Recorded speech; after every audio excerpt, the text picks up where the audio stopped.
Alright, let's get the show on the road, shall we?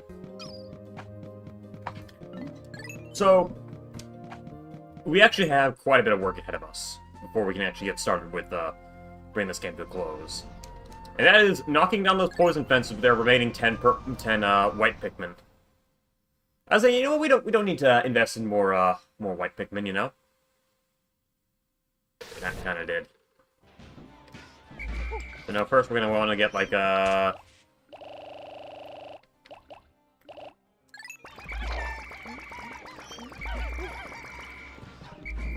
get some blues out.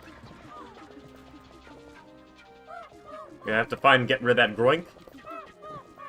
In order to get rid of that groink, we gotta get that stuff down. Do some stuff.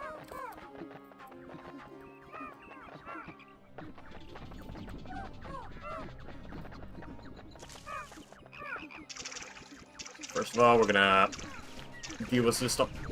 Oh, he's noticed the groin hit.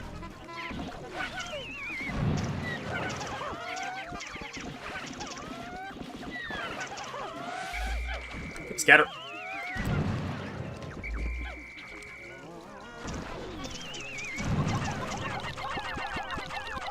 Yo, Sam. Happy Friday, by the way.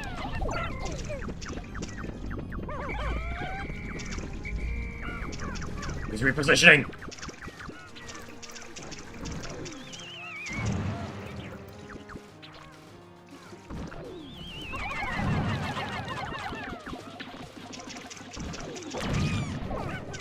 Oh shit. Oh, come on, come on, come on. Only one out of three of those projectiles is actually deadly. Okay. So you bring the Gorth back to the ship.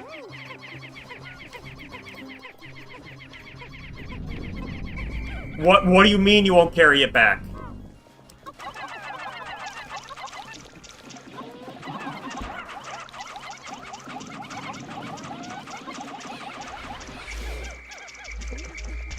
Do they really not want to carry it through the water? Oh, that's not good.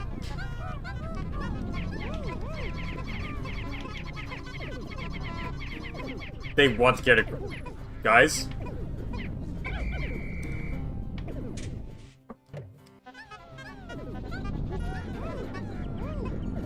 Now's not the time to get stuck.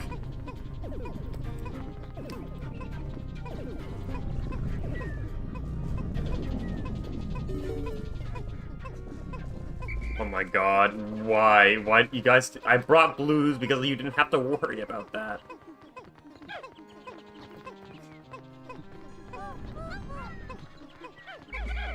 Okay, come on. We're actually gonna have to babysit this thing. It might come back to life before we get it back to the ship.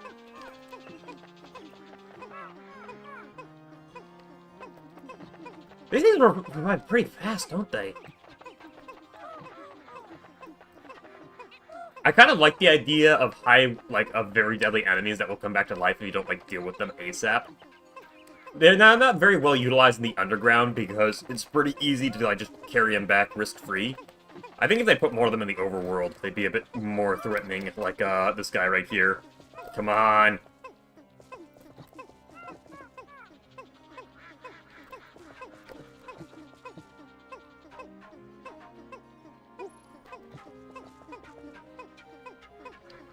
Okay. Come on! Come on! Oh my... Owned.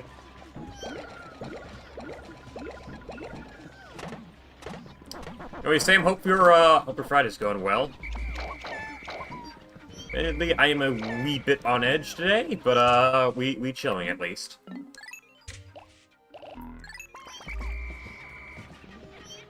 I want to try a few different stream times next week as well. So usually I stream at, like,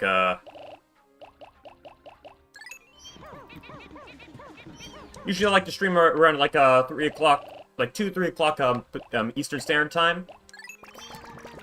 I've been thinking, like, why not go back to, like, 10 o'clock Eastern Standard, which is what I used to stream at.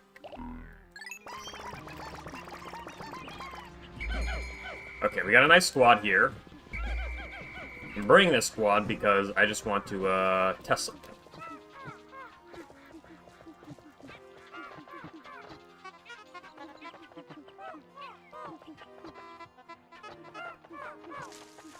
Where are those eggs? Let's get everybody, like, flowered while we're here, too.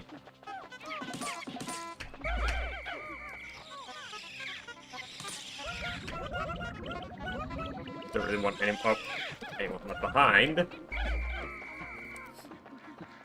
Yeah, I've been thinking, like, maybe trying, like, what I used to do when I was younger, which was, 7 o'clock Pacific Standard Time, or 10 o'clock Eastern Standard Time.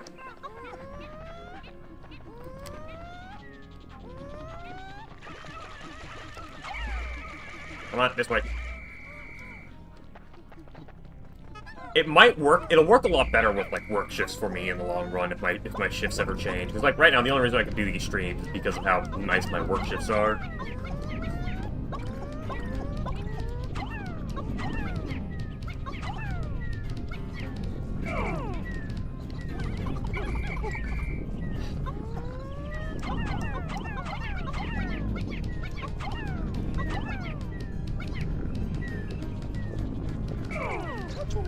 We're doing this because I want to see if there's... Oh, we left a light back here. Okay. Or... Ah! Because this fence, according to our good friend Blue Gemini, has one of the highest HP values in the entire game. And we've only got 8 white Pikmin, so... I don't think we'll get it done on this day, specifically. But I could definitely check around and see what we can do.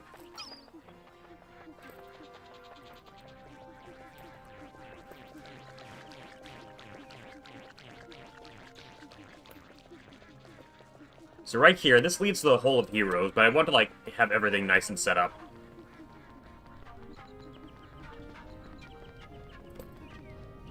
So 3 chrysanthemums,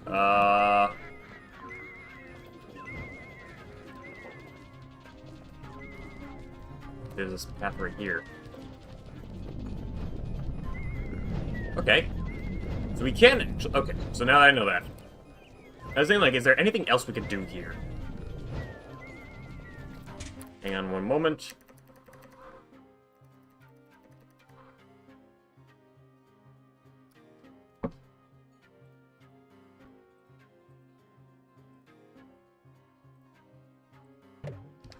Okay. So we're just gonna do a little bit of multitasking here while these guys, like, slowly whack that down.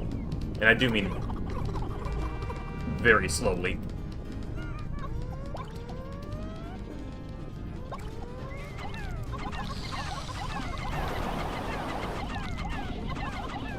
Swarm.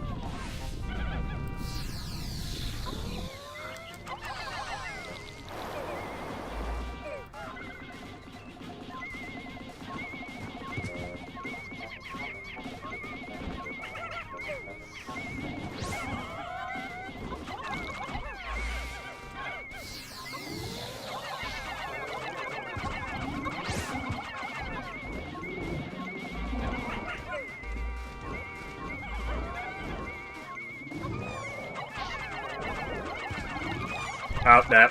Just leave.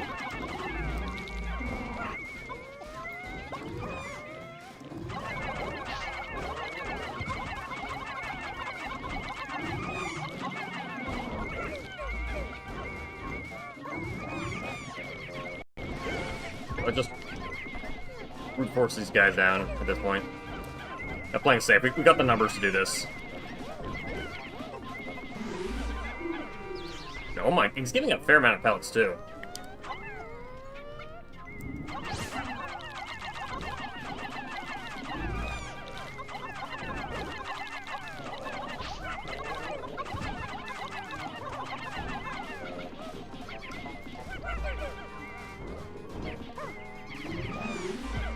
Okay.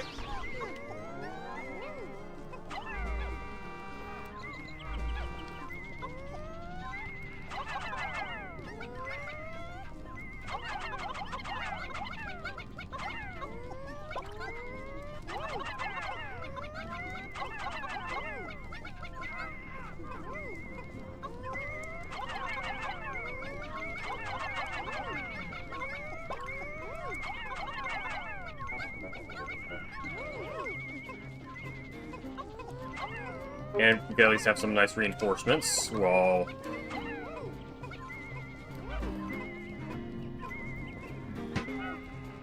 We need to get that down too? Okay, no, we don't gotta get that fence down too. I think there's also another treasure we're still missing somewhere. I think there's like 5, and that's like number 2? The toadstool over there.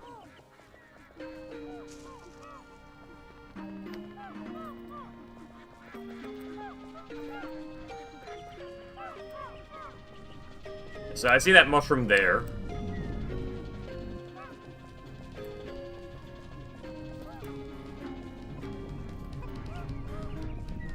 Oh, okay, these guys have only gotten halfway through. Oh boy.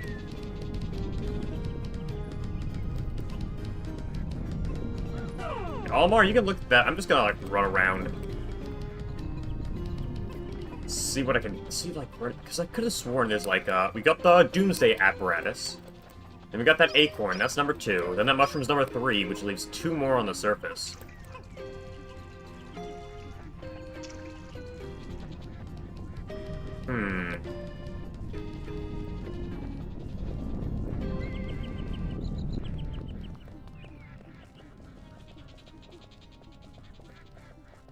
Granted, my dyslexia could be kicking my ass. I may have misread how many treasures there are left.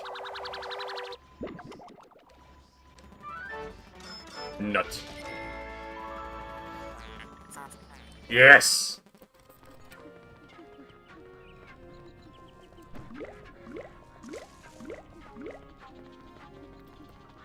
Maybe one of those orange borbs have one.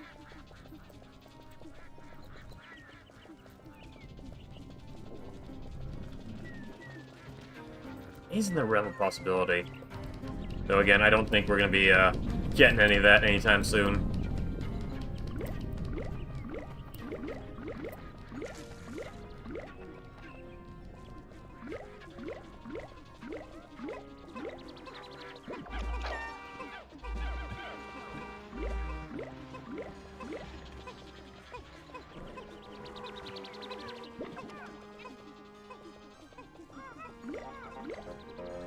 But yeah, this week has been it's been a week.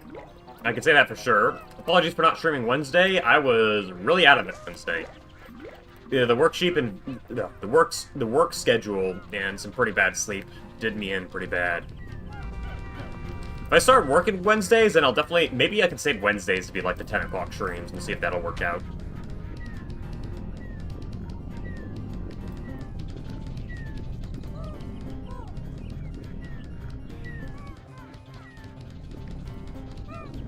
Smack that faster.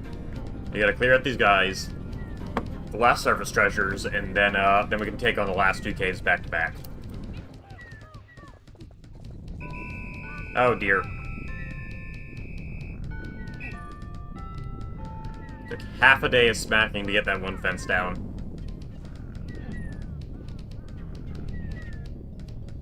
It's my punishment for letting so many white Pikmin die.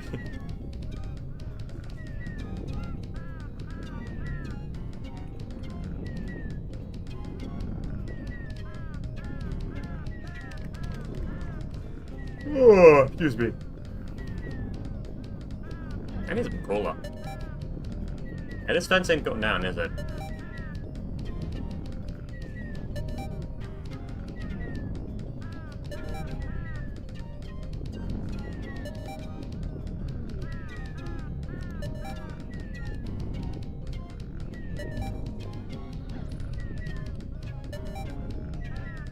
Nope.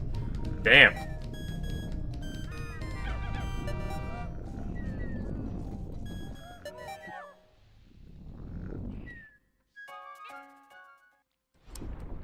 That was pretty rough. It's suboptimal times.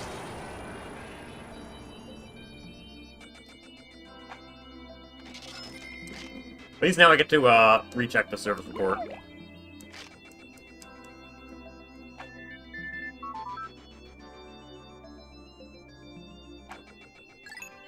Alright.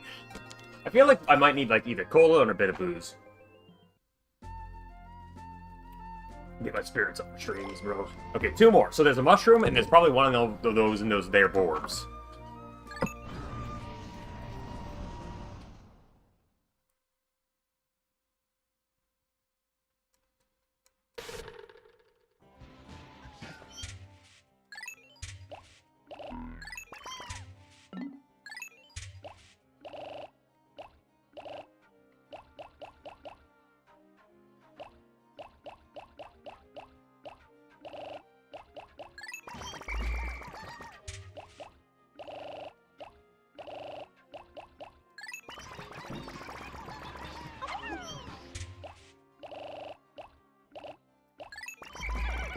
We got, like, a squad ready to just hop right in that cave.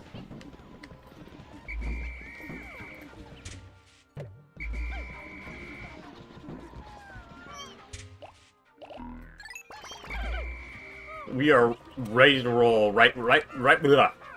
Get those last 2 treasures. We're just gonna gather everybody and hop right back in the cave.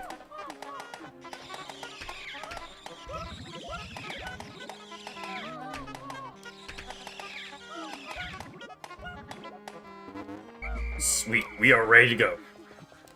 So yeah, let's leave the president here so he can just, like, run back and grab everyone the second, they drop stuff off.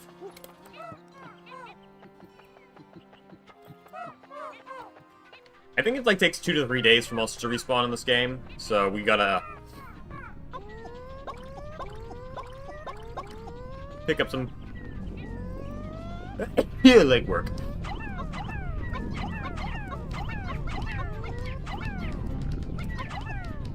Ugh! Excuse me. Yeah, we've still got good purple stocks, and yo, Gemini. I'm actually trying to think of, like, what game to play next, since it's like, we're gonna wrap this all up today. I don't have any of the recording equipment for my Wii, nor is my Wii jailbroken, so I gotta, like... buying some new Wii games.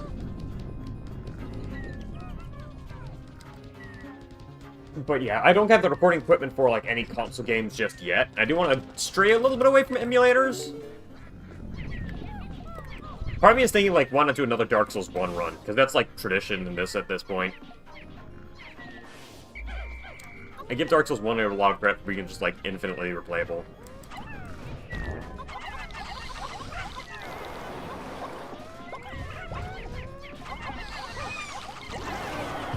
Oh no, he ate a perp. Okay.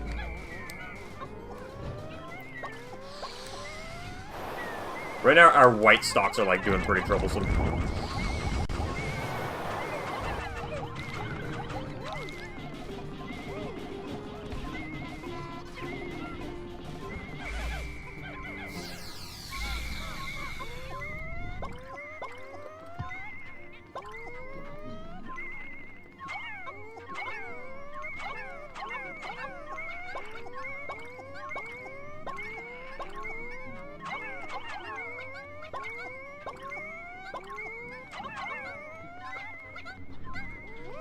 Okay, let's just get our fastest boys.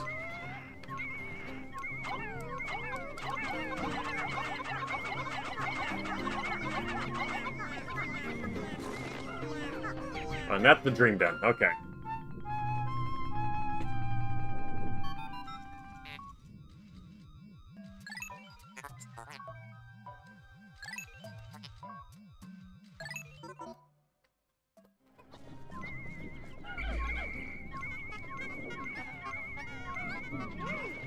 So first of all, we're gonna get everybody flowered. Oh my god, hold on. That is a lot of nectar.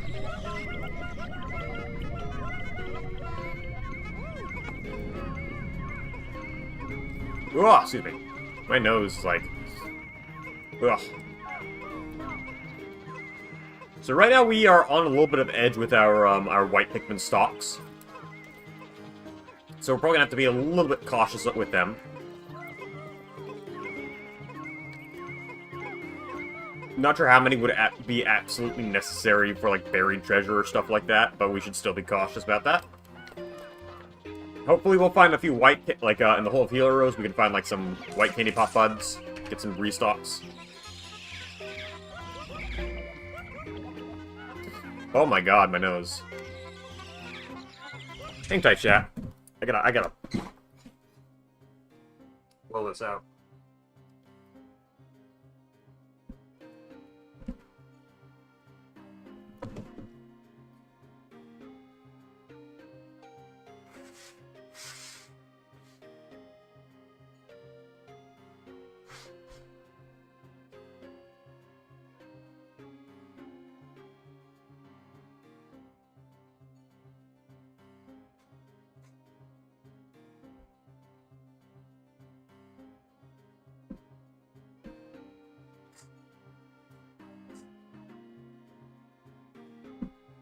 Oh, okie dokie.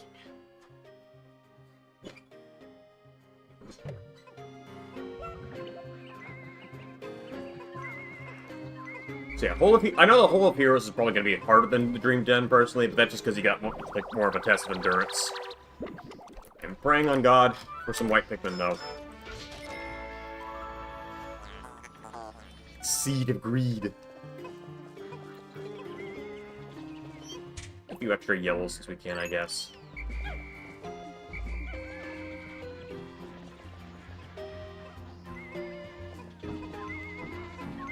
We got a straight shot to the Hole of Heroes, then we hop out, hit around to the Dream Den. Get this all done in one day. We've got enough in reserves. The only, yeah, like I said, the only point of failure would be for our white Pikmin. So if we lose all of them, I think we only need, like, I only need one bare minimum. Anti-hiccup fungus? But yeah, I'm feeling like we only need one bare minimum if we want to complete everything.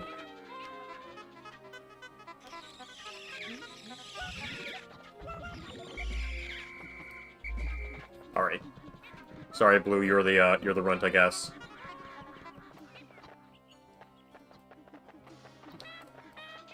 Feeling confident in our spicy spray.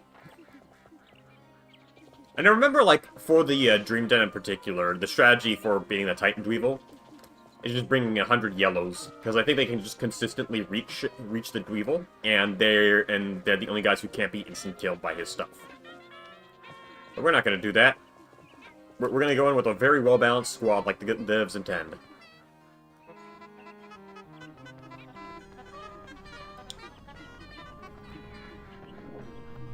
Alright.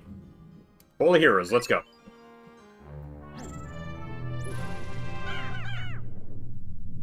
I forget how many floors this monster of a cave is.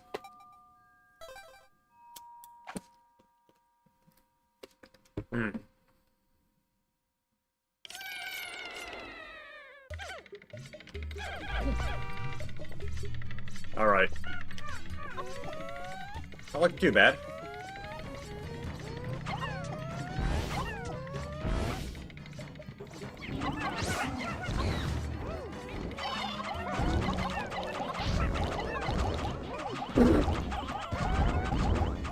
We got mid-squash.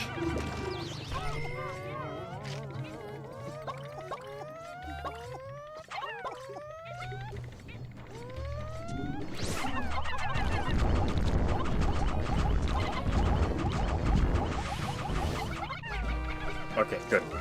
These guys have, like, kind of an unreasonable amount of health, not gonna lie. I'm gonna smash every egg. Pray we get some spice, some bitter spray, maybe.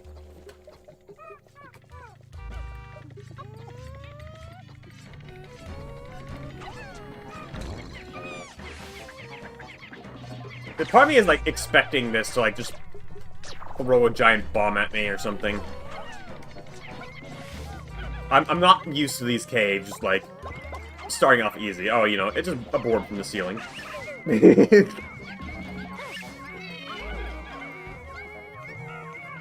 I'll take boards from the ceiling instead of other things.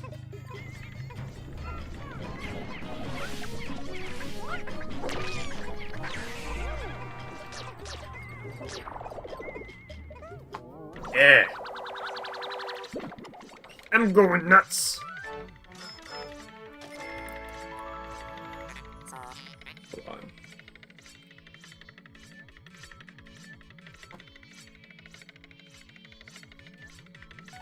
All right.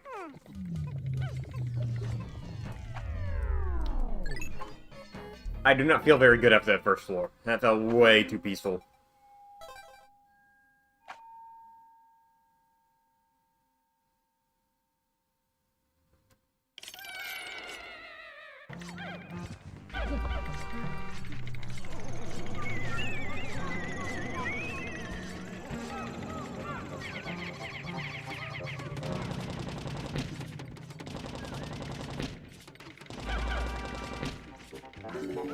What we got? Oh! I see what you get. I see what you're doing.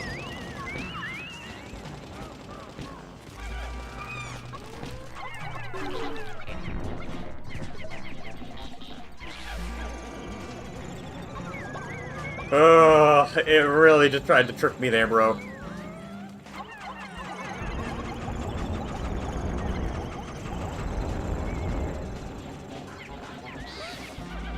Yeah, no punch is being pulled tonight. Or today.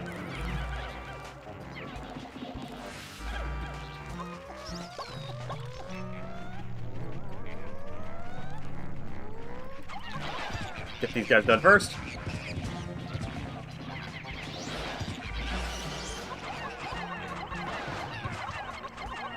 Ooh. Come on. There we go.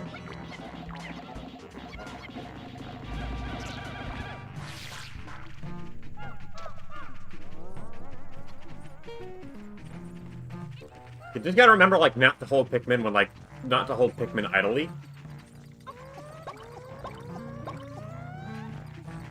But at least keep purple at the front. Because then if a bomb rock falls, I don't want them to, like, to waggle, to swarm behind me.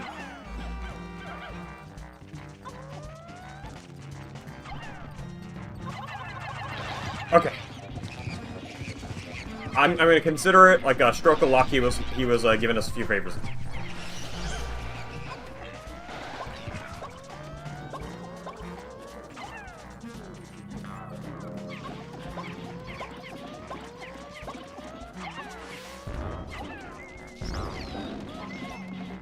Okay.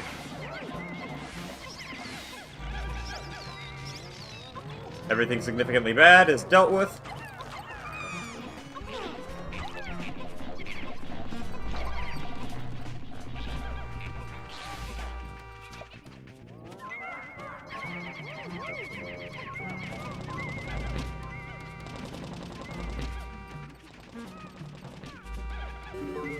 Alright, get to work.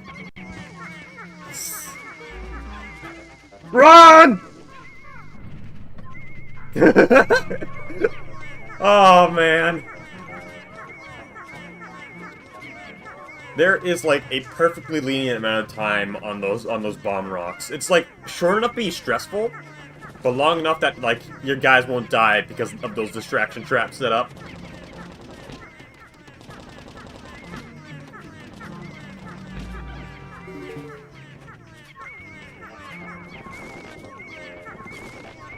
Okay, we're gonna walk these guys home, though.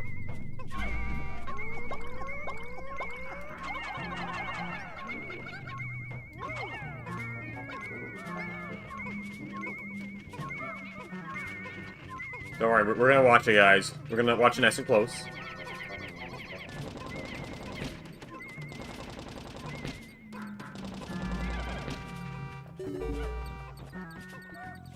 But yeah, like I've said before last stream, this game is weirdly fine-tuned. Wouldn't be surprised if there was like a little bit of a rush behind the scenes to like just get it out. No problem, Sam. We have those days. This April in particular has been very, very depressing, so.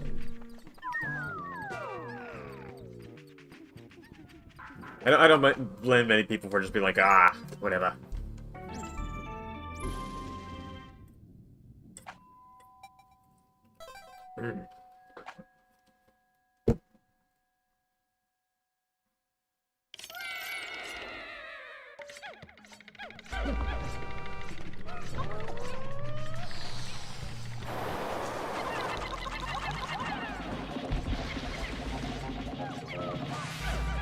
Alright.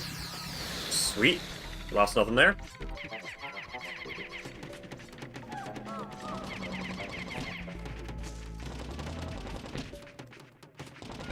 Okay, let's disarm any traps first. Yeah, I knew it, you motherfucker. No. Blue. Blue!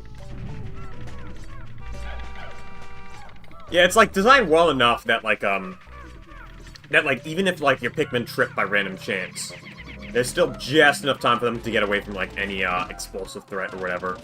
I think the only thing that just a bit worse to maneuver around would have to be falling rocks. If Pikmin trips when there's rocks falling on him, that's, like, GG.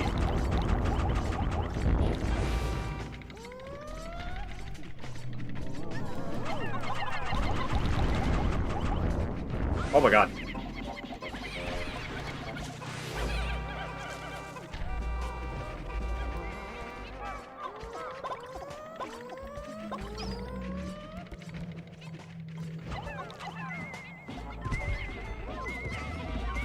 Yep, I had a feeling. No, no, no, no, no, no, no, no, no. No. Oh my god. That was close. Shit.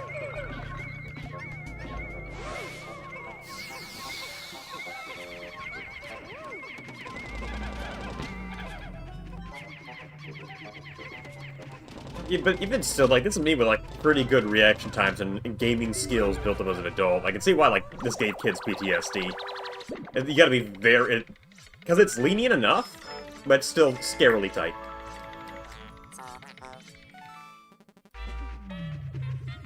One treasure per floor.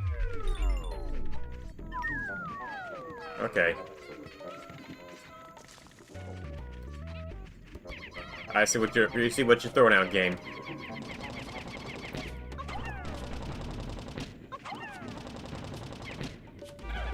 All right.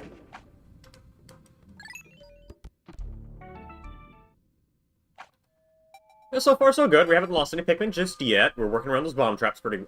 Well, actually, no, that's the thing about those bomb traps. It's like you just need one momentary lapse of reason.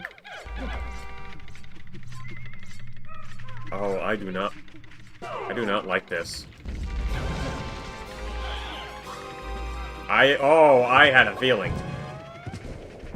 Okay, let's get to a just, like, slightly better position.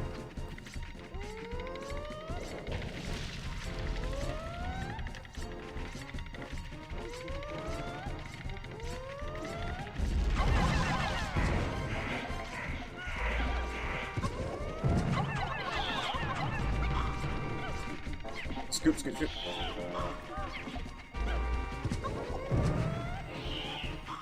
Okay.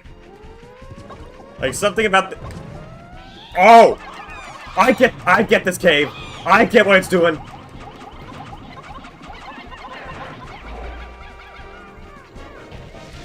I get it! Okay, I get your trick.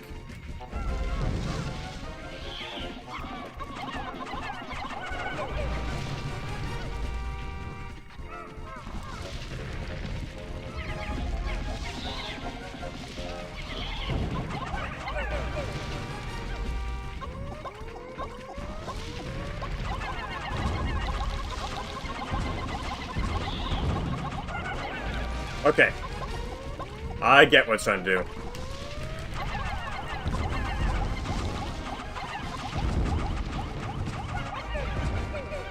Okay, call back.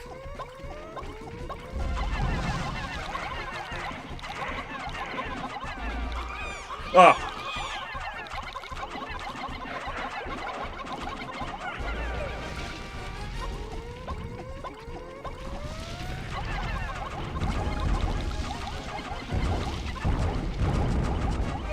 Okay, we got him, though.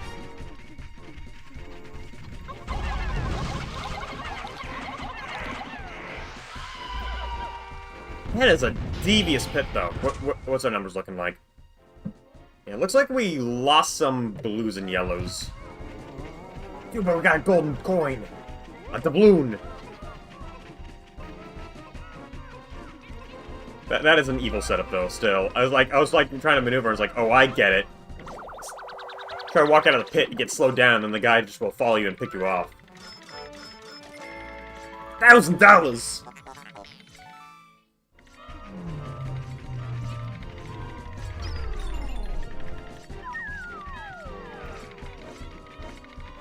The fact that we lost some of our flowers to those wilting blowhogs, though. Not very good. Not very good.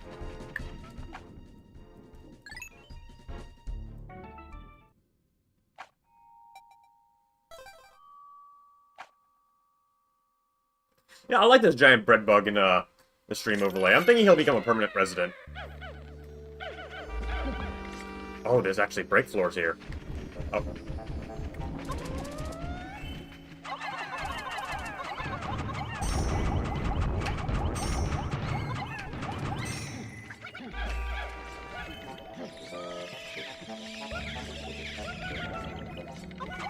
Oh my god.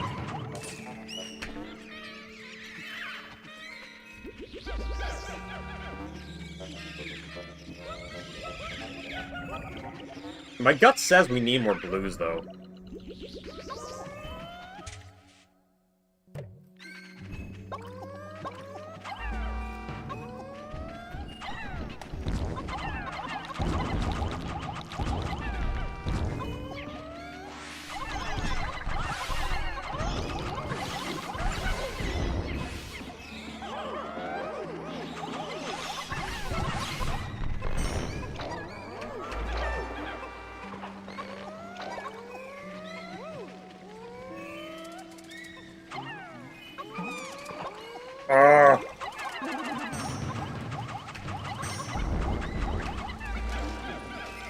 I think there's a fair amount of spicy sprays too. Probably use a few of them if we bump into more bosses. If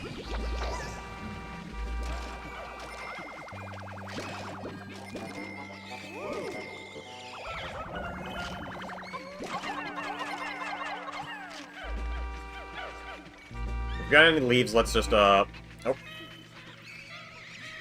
There we go.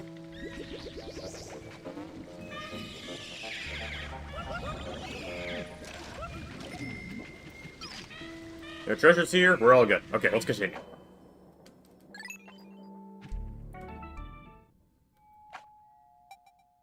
I think that brick room was a little bit too early, but it's still appreciated, since like half of our Pikmin were withered.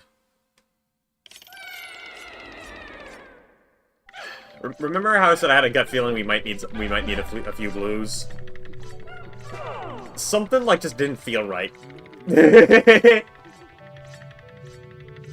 Oh! Good to know then. Skippy!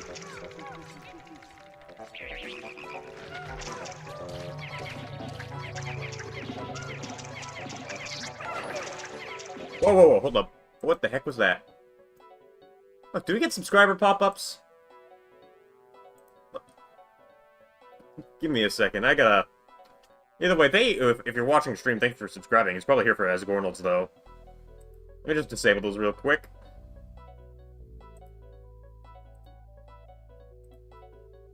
Okay.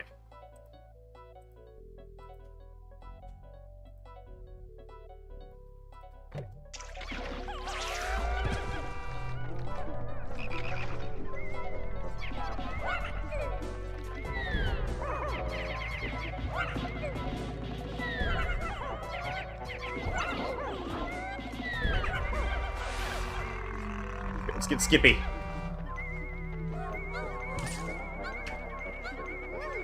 Yeah, I'm glad that I followed my gut there, because, like, something felt...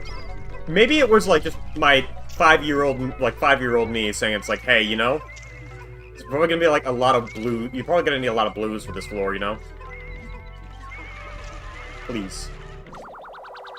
They're drowning. We can't have this animation play.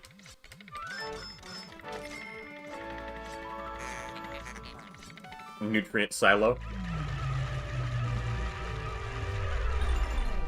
Oh, that Skippy was all it? All? Please don't get distracted by the Wally toad, the Wally poles. Good to know. Oh, we gotta actually bring some blues over here too. No! No! No!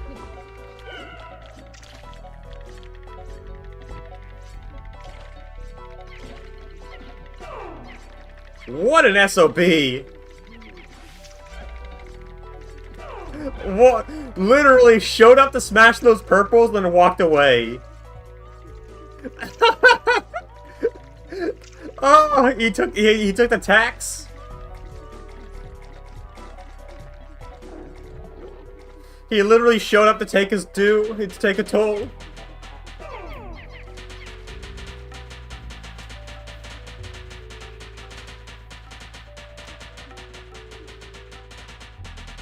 Also, this is the funniest placement for a blue candy pop bun in history. It's like, okay, yeah, how am I supposed to get some Pikmin there, bro?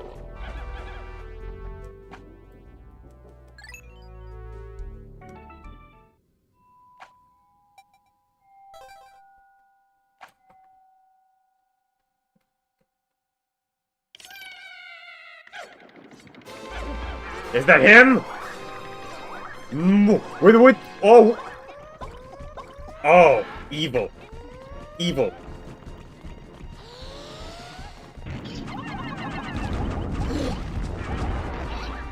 Maniacal. Maniacal. Evil game. Oh, that... It ain't called the Hole of Heroes for nothing, you know?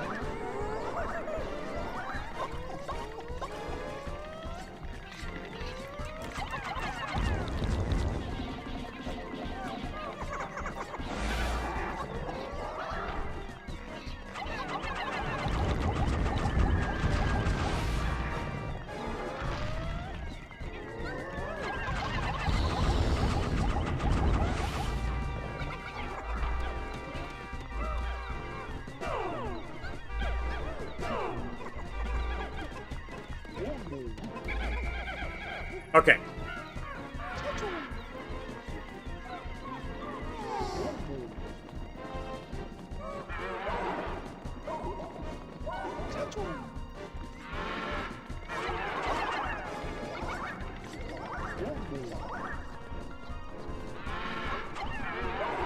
Okay.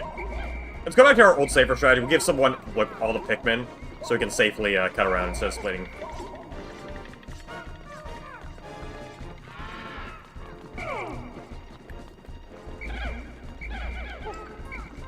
So that is like a maniacal start to the game. It's like, okay, here's a boss, also some rock instant kill enemies, and some falling rocks, just for good measure. Dude, bro is enamored.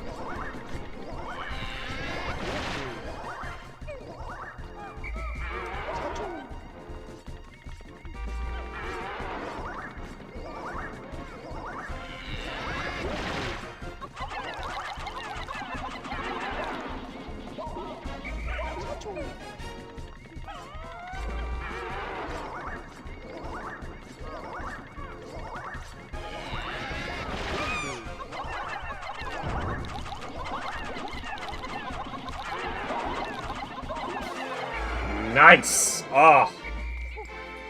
We only had to sacrifice a few boys.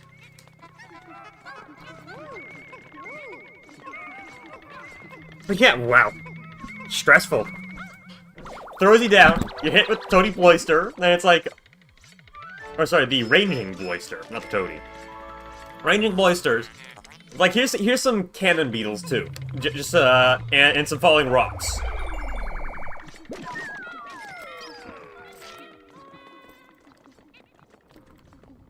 No more falling rocks, okay.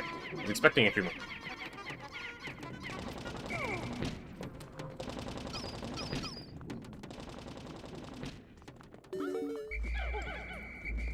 Yeah, I think this giant bread bug, like, if I'm ever to, like, get into the swing of string enough that I get a proper overlay, we need to make sure this giant bread bug is a good part of it. The HD giant bread bug, nonetheless. You hear that? Those are the best footsteps every man wants to hear. That's right!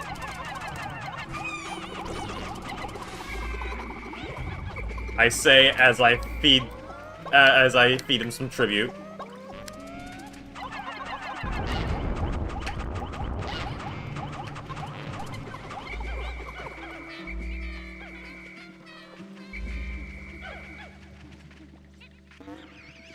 Alright, now we got some bitter spray under our belt.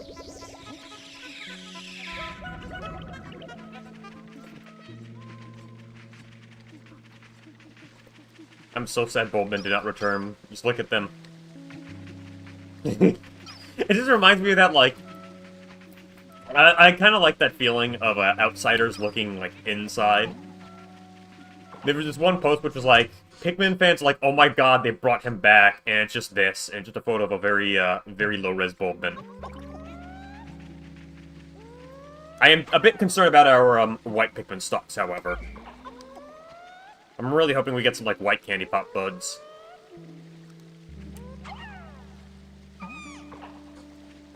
Might as well just get a few extra yellows, since why not?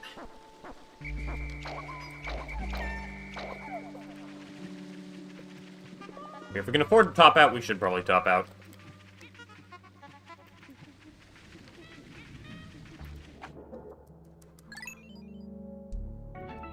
But yeah, it's always funny when it's like, oh my god, they brought him back! And it's like, the giant bread bug makes his return.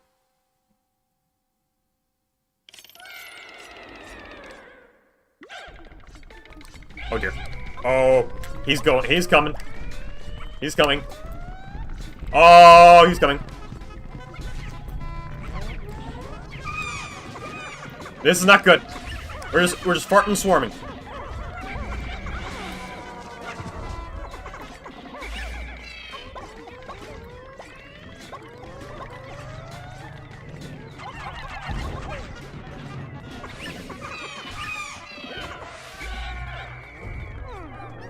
That was real bad.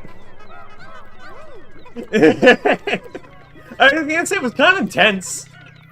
Like, the bull bear was on point.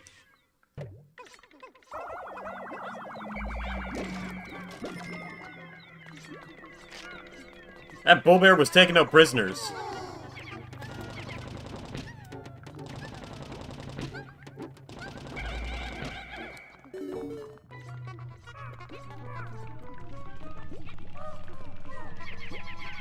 Oh, this is a bullboard family bath.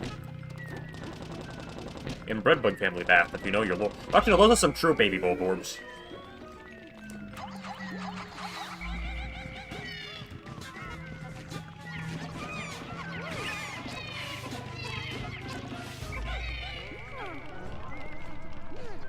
Okay, we will mitigate a little bit of a loss here.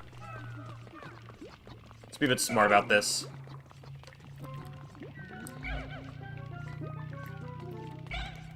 We don't want to accidentally lose more whites. We are like...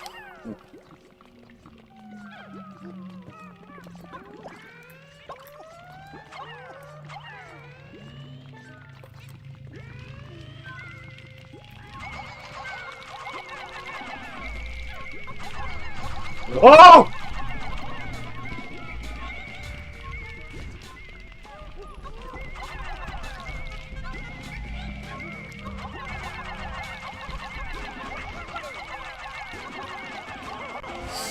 Okay. Dude, he was hiding an assassin.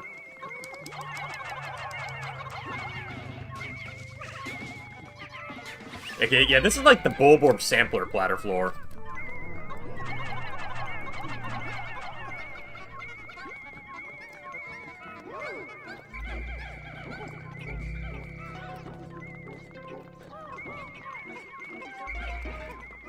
Get a little bit of Borb. Borbs of every variety.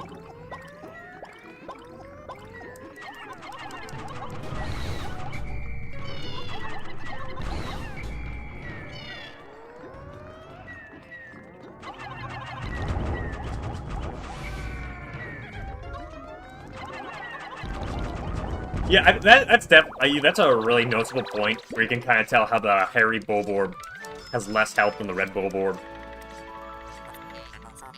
Dimensional slice. Ooh, pardon me. Could swarm these guys, no answer. Just mosey on down to the next floor. Also, for this sub-level, does, like, the bull bear normally spawn outside or something like that?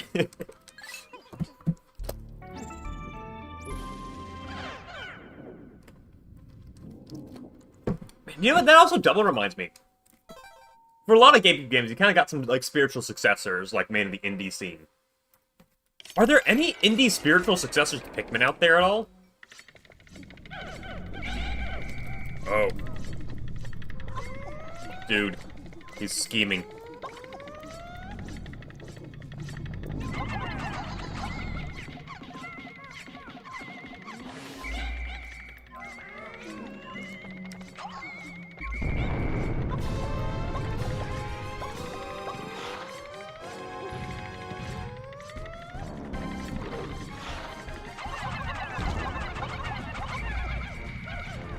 Come on, come on.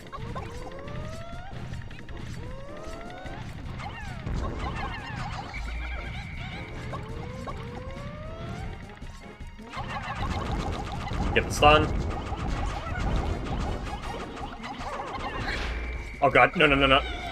Oh, Christ.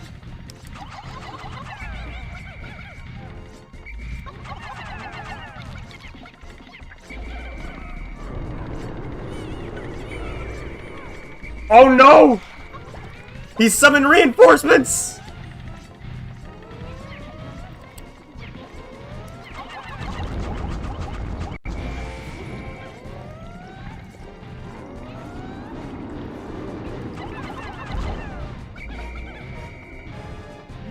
Double bull black. Oh my. Oh! Whoo! These floors are evil! Bull blacks isn't a random mites? Yo, Zarg.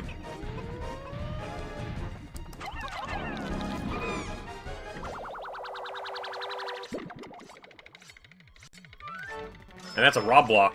That's what Rob would stack.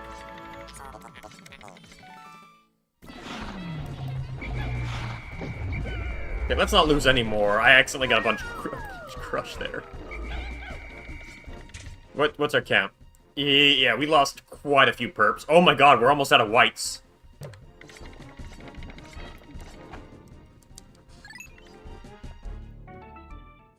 Oh, I can't believe so many got crushed. I just, like, threw all my Pikmin right into the hydraulic press.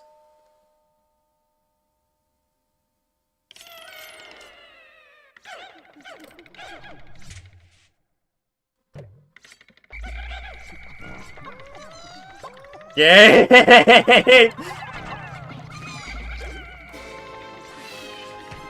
I can't even leave my single white one alone.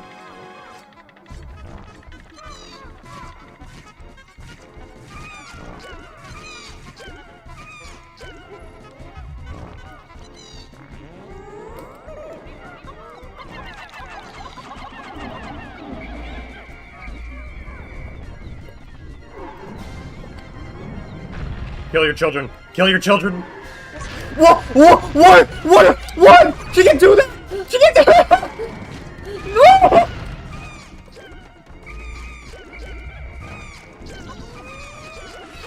Why could she do that? Why could she just spawn flying rocks?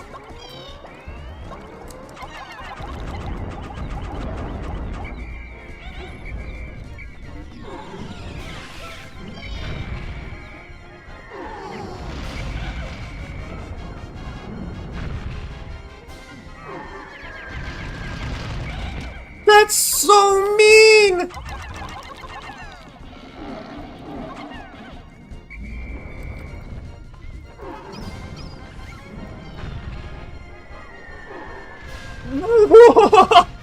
Oh my god! That caught me so off guard.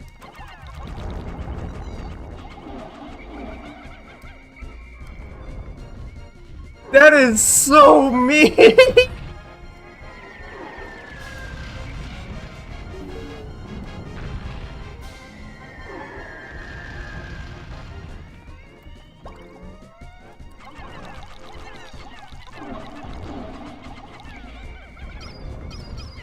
How much health do you have left? Oh.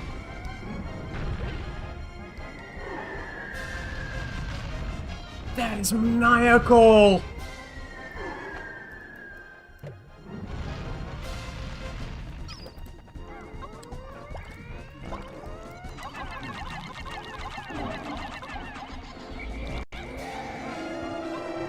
Oh, it already pressures you hard with the babies. And then it just doesn't. So, oh. Like, I saw the splats on the ground. I had to mentally prepare myself, like, okay. I'm gonna lose a few to, like, bum rush the front. Then we're gonna let the rolling deal with it, and then, like, just get a few cycles through. No. No, no, no, we don't. You don't get any joy. Oh, okay. Okay, we still got 50. We can work with this.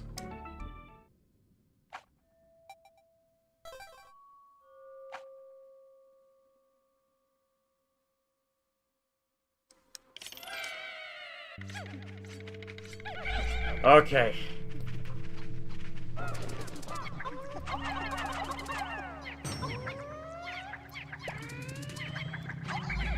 Fuck you, game. What's that?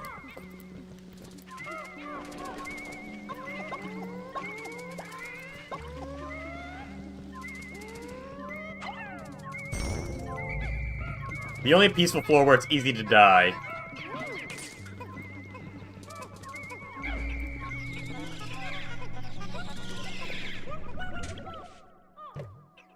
Are we? I think we're out of whites. Okay.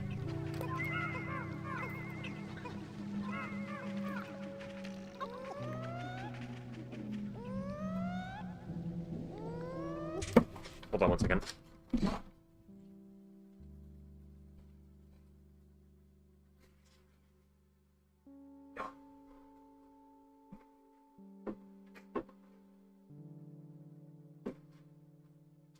Alright, sorry about that.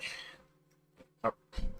So we are fresh out of white Pikmin, which may be an issue.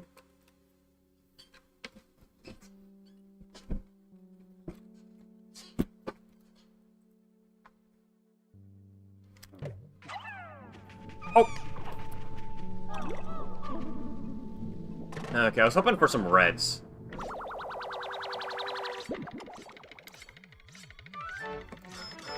I guess this will work too.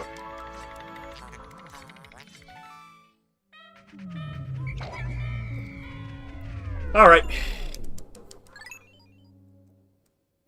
I can't wait for us to encounter the Gatling Groink floor.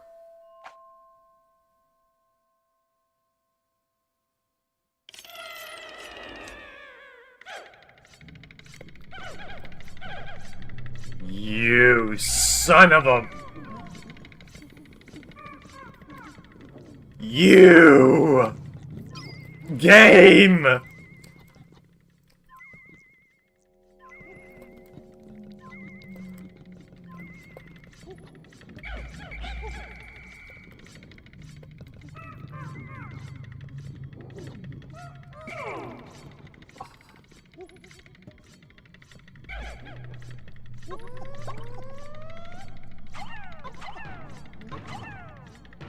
Okay, if I remember correctly, I think he can't shoot behind cover. So if I keep the president here with, like, all of our valuable Pikmin...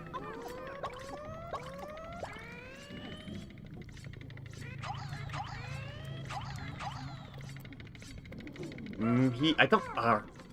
something tells me, like, he can't shoot behind cover. I don't know, it's like a memory. I might have to run off of that.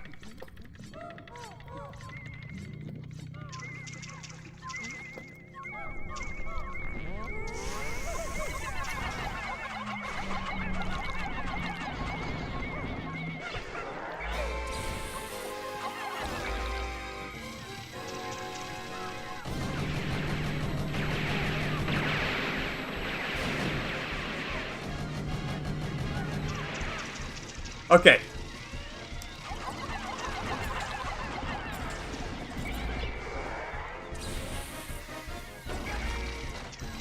Let me try that out at least.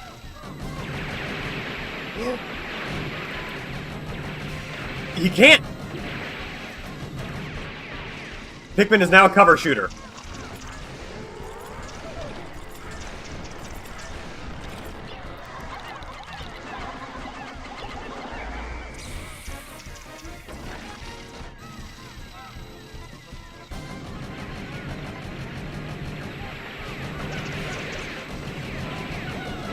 Oh, God.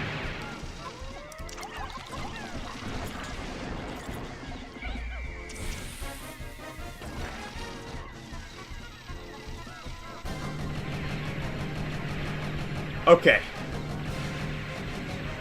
We can loop this, though. We can do this. We know the strat.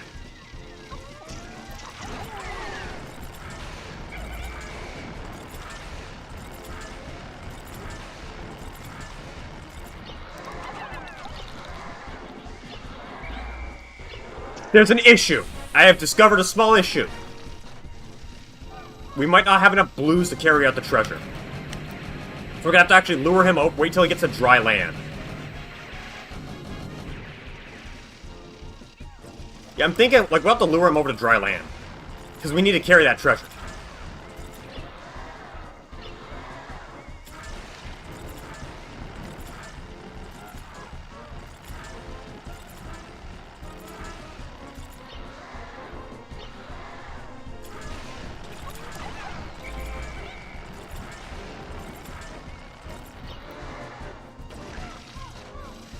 You. No. No. No!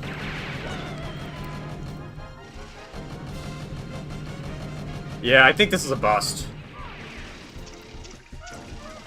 Okay, we'll have to return later, because we can't even, like, physically carry out the treasure we need.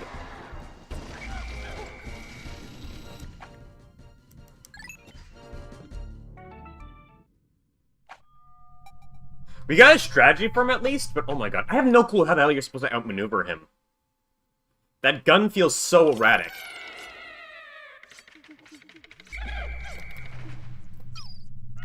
Oh, that's a lot of dweebles.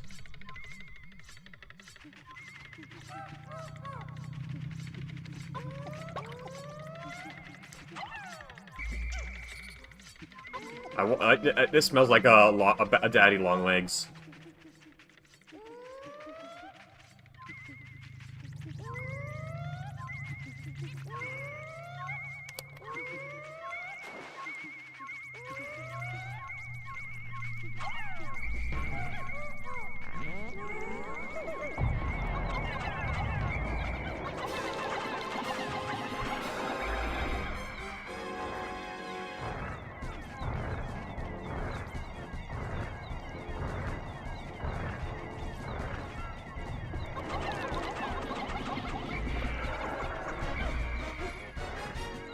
Here's Zen.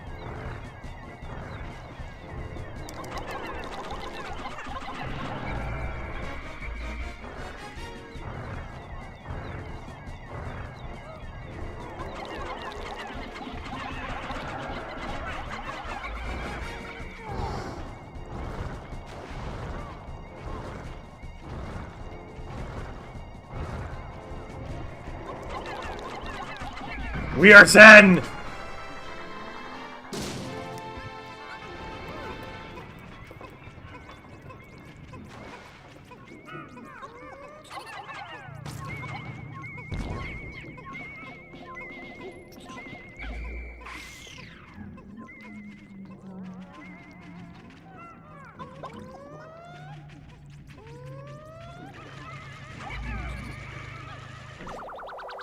Okay.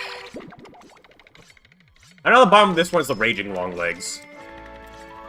Regardless of this, we're gonna like need to we probably can't get it complete today because we lost all of our whites. I also want to kill this guy so we can get him in the Picklepedia.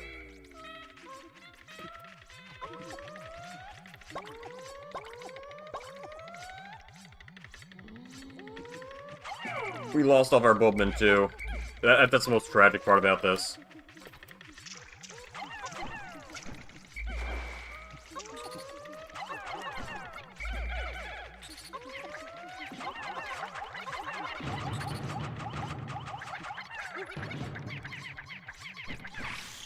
Okay, awesome. Now he's in our Picklepedia. Okay,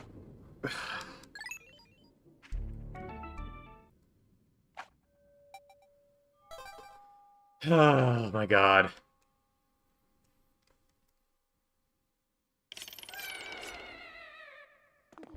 Alright. Okay, last floor. Jellyfish.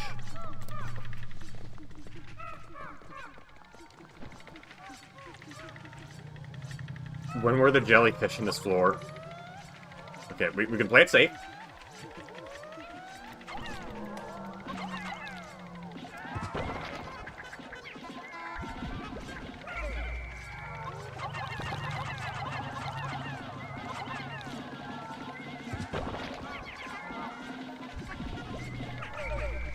It's actually kind of funny. I always, when I was younger, I used to play the versus mode with my siblings a lot. And one of the maps has a random chance of just, like, putting a Raging Long Legs, like, dropping a Raging Long Legs from the ceiling. It's because of that, when I got to this floor, finally, in single player, I was like, oh, that's gonna drop the giant spider.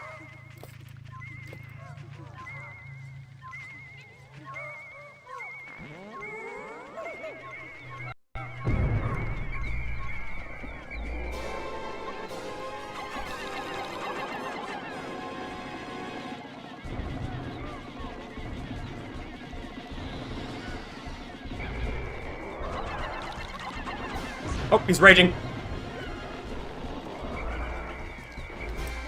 No!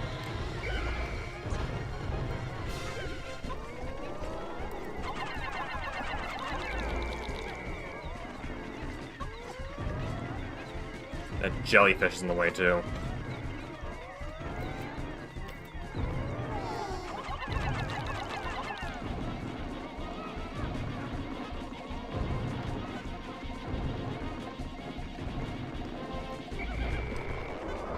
Now we let him rage. It's a lot more manageable because it's a lot easier to hit consistently.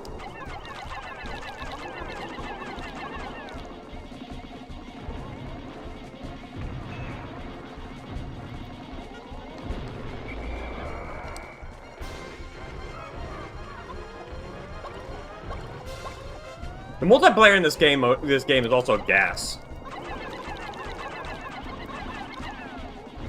It's a lot of fun. Ah, okay.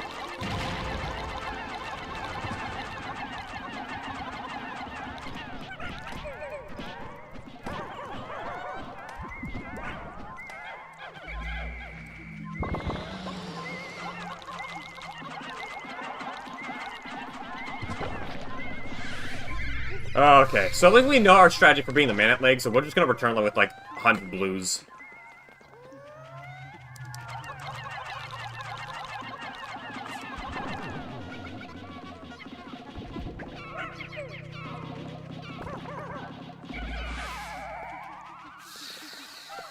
Doesn't the Cavern of Chaos have some white candy pop buds in it?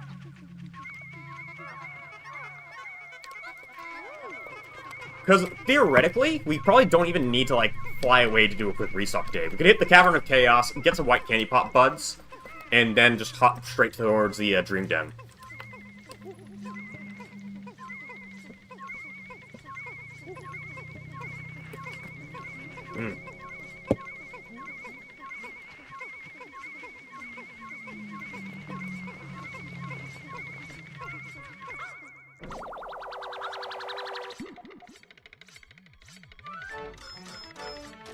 Ah, remembered old buddy. Alright.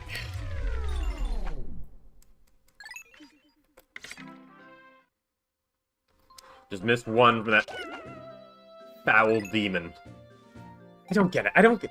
There's gotta be something I'm missing about the man at legs. I hate it so much. It feels so hard to outmaneuver. You can't really kite him because his gun is so good, and a lot of times, like, the map won't give you cover.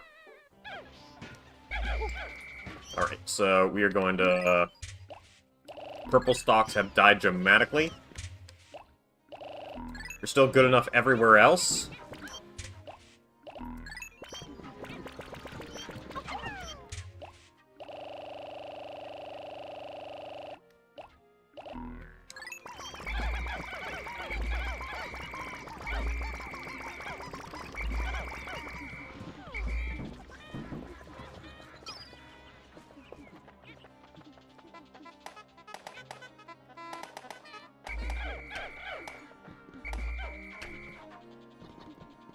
Okay. Okay, everything we got here. Part of me would say some spicy spray would go pretty hard too, but... And yo, spam. Our stocks are falling.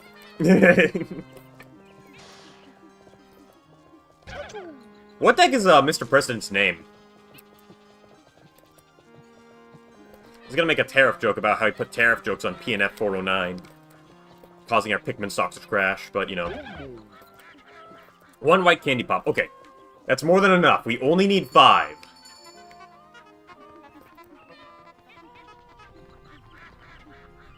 We can work with that. We can work with that.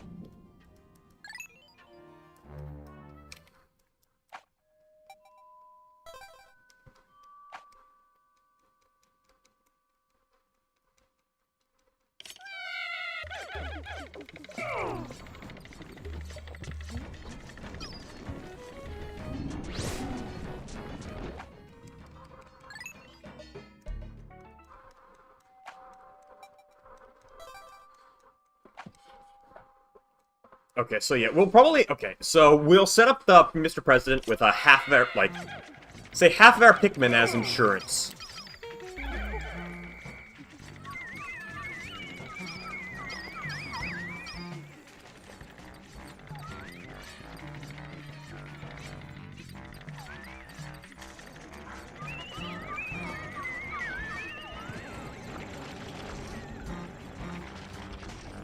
Those bombs.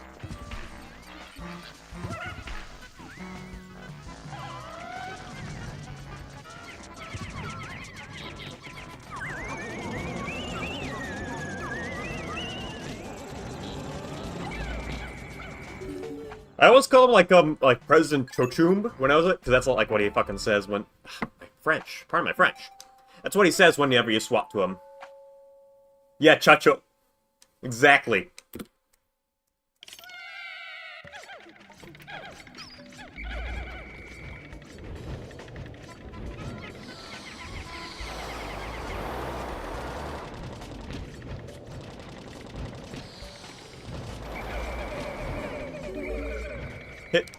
It was confirmed just like a week ago? Oh, where did it get confirmed?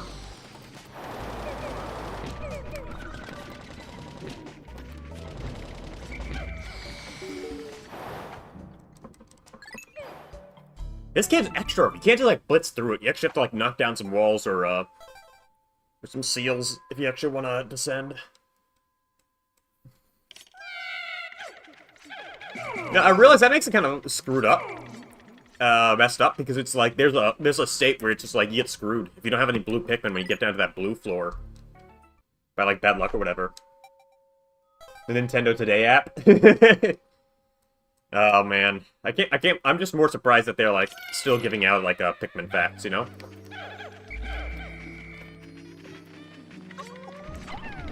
You get any sprays from these guys?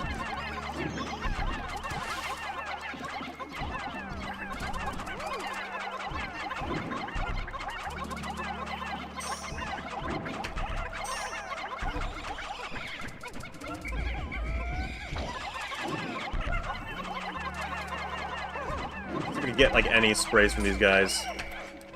Here, you can go plant my bros. Oh, they killed you too fast.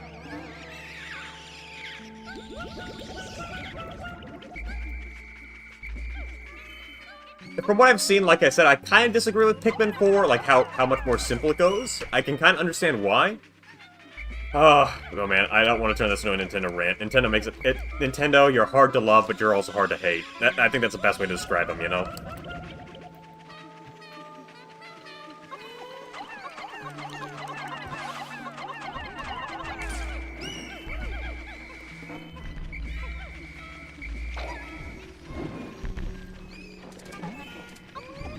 I'm the one to turn down more free stuff.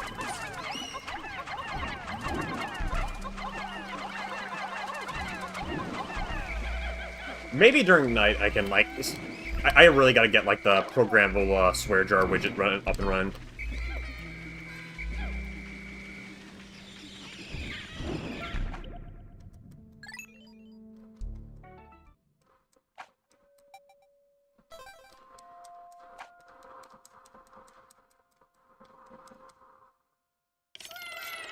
Alright. Yeah, I guess it's kind of like to completely doom yourself and your squad if you just don't have enough pick blues. Because, like, imagine, like, your blues accidentally all die on this floor. And it's like, tough luck.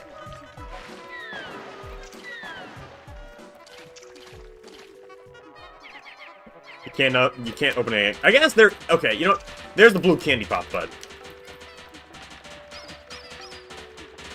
Which may... Okay, it's accessible from this orientation. There's at least the candy pop bud you can use to get your blues out. So never mind. They kind of anticipated that.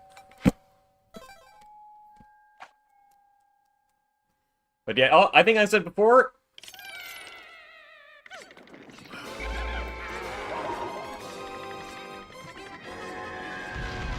Yeah, I get your game.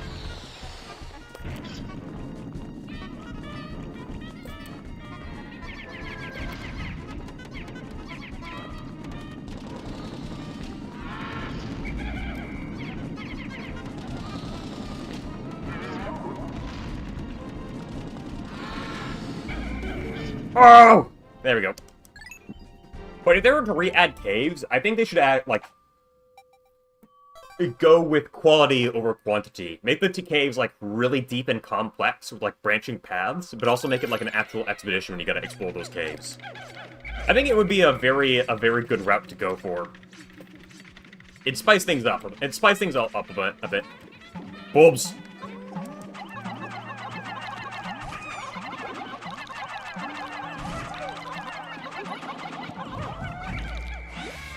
There we go.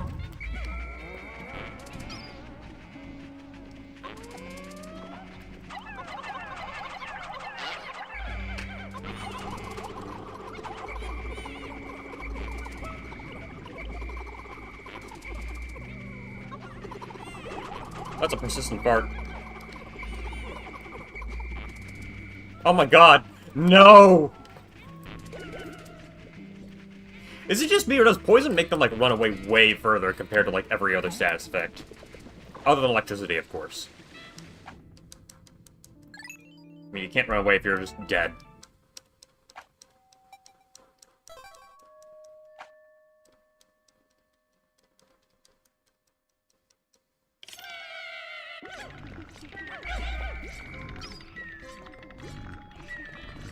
Oh my god, I see what you mean.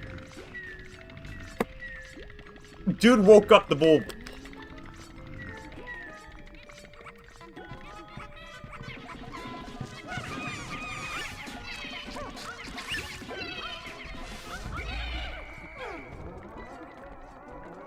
Bro woke up the bulb. Oh, that Fury Bulblax is not in a good spot.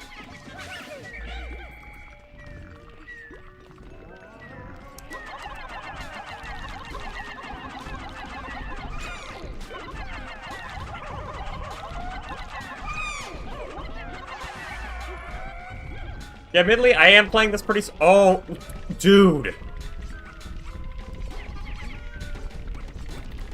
You guys are poopy heads, you know?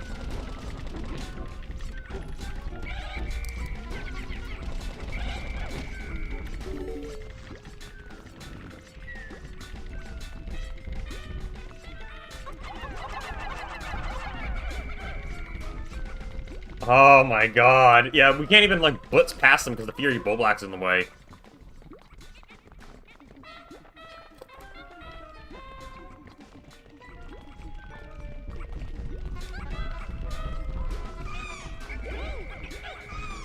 No!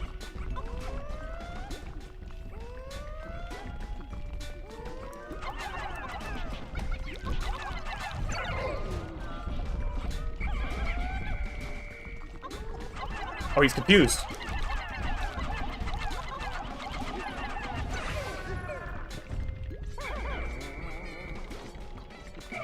Maybe. Okay, so let me see if I can just get the Fury Bulblax out of the way, first of all.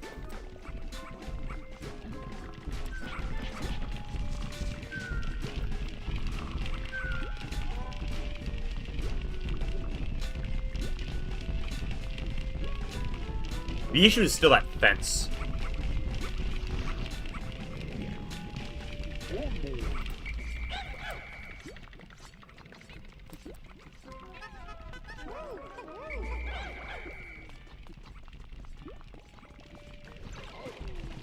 Oh, he just automatically runs in circles.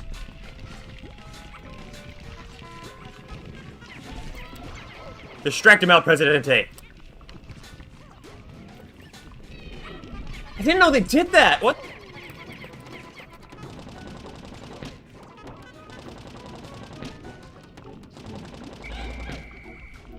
Wow, okay. You'll learn new things every day. I didn't know you can use them as live bait.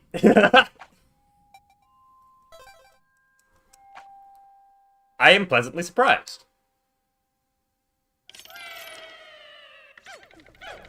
Okay, here's the gay Bulblaxes.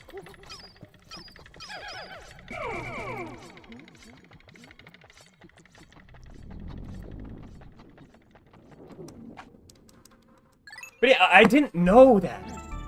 I thought captains would just stand still. I was just gonna have one just be live bait there. I mean, that's me sacrificing my boss, okay? Okay, this is like the truest sense of the word of we are just running.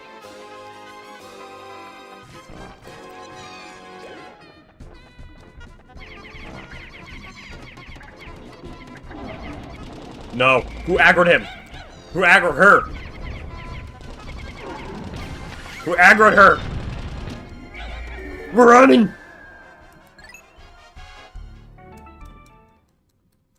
But yeah, it's like, knowing that technique would actually be pretty interesting for, I guess it's all for speedrunning. I'm not super for speedrunning. I like, mildly optimizing.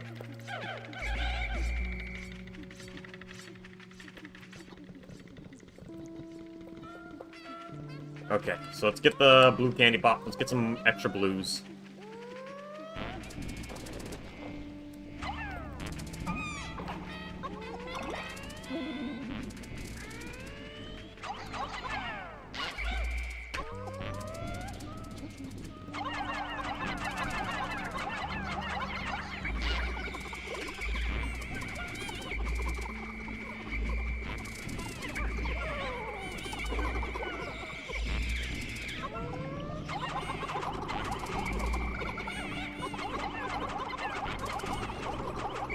I was trying to get some, like, extra bitter spray out of them.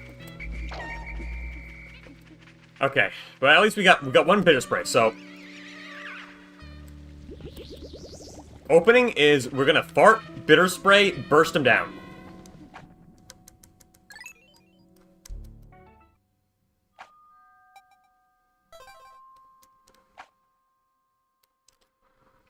Okay, so we got the bait.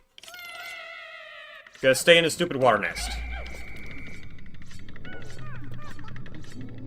I use OBS and a battered blue snowball. If you want to really get serious, your microphone, like... you want to get serious about recording? Or streaming? I would say, like, your microphone matters less, and it's more having a very good space to record and stream.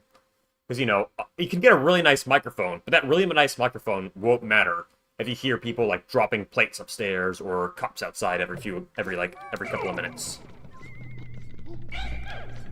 You know? So, like, I would say as long as you get, like, this sound quality that you got, like, where you're hearing me from, which you can get from, like,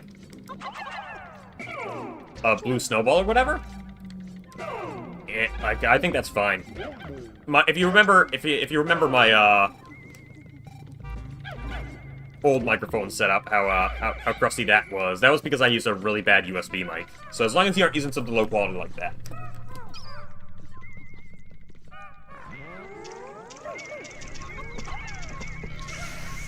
What do you mean that didn't work?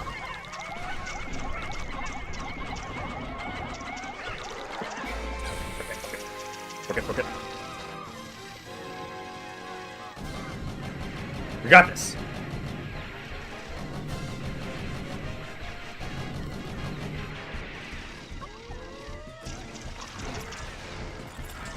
Wait for him to lower.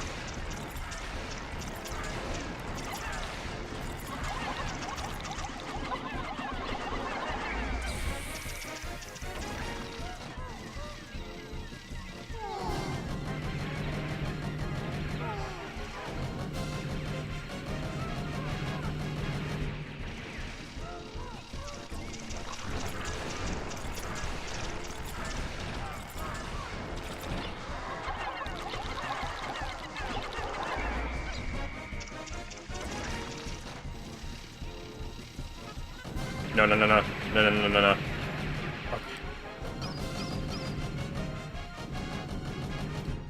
I can't believe, like, I'm pulling from genetic memory of me as, like, an 8-year-old on, like, how to beat this guy.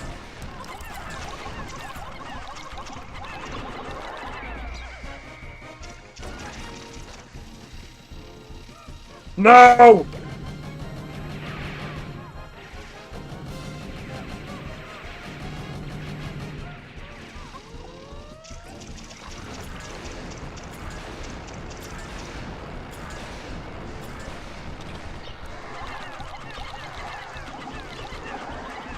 I'm doing this. Yes! Okay!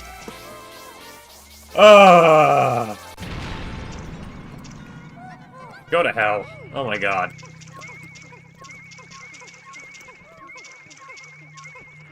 I just find it kind of fun, because, like, I saw these notches, so I remember, as a kid, it's like, oh wait, you can use cover. And that's why the subterranean complex gave me so much trouble, because there was no cover to use. You had to, like, outmaneuver him. As far as I remember. Here, there's at least a consistent strategy to distract him and, like, minimize all risk. Alright, and that's the cave complete. We're gonna make a quick run to the Cavern of Chaos, get ourselves some whites, and then go to the Dream Den, wrap this game up, all in one day.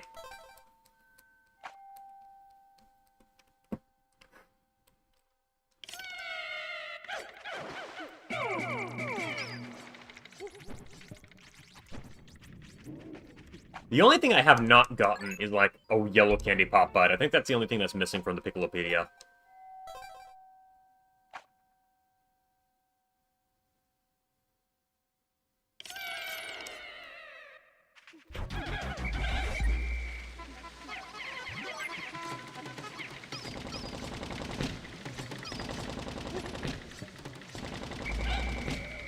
Aren't they in the Glutton's Kitchen? Like, out of all the places they could be, the Glutton's Kitchen seems like a shooter.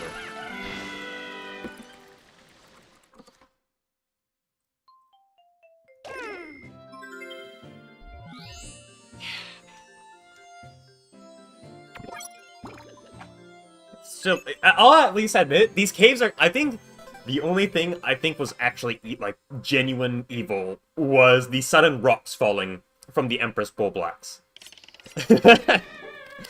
Like, in that, like, oh my god. That threw me for an insane loop. So, hold on 1 second,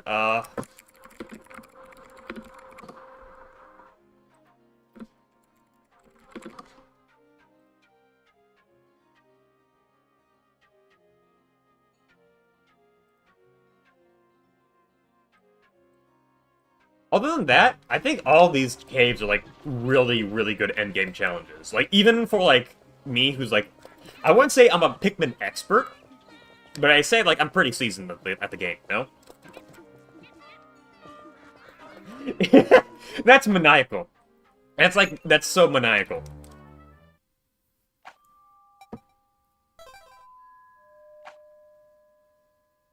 I think if that was, like, the Empress default, I think that the Emperor's Bullblack should, like, have that just by default.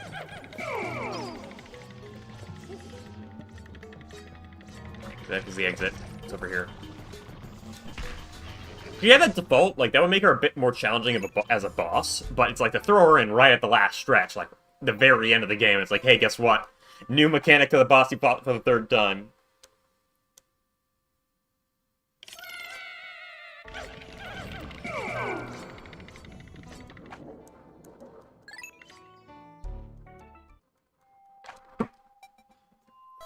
Okay.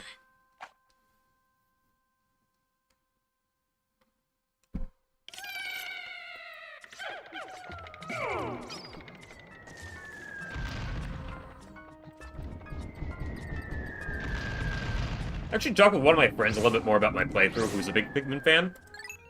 And he talked about one of the interesting things about the traps, is that there's two types of traps in caves. There's, like, default ones that will drop regardless, and then there's also traps that will spawn when like, specifically when you have large hordes of Pikmin behind you. So it's like, you can't just send, like, Captain Solo to disarm every trap. Like, you have to come with, like, a horde of Pikmin to, like, disarm them initially, like, on a run-through. Because the games will account if you just, like, run ahead solo.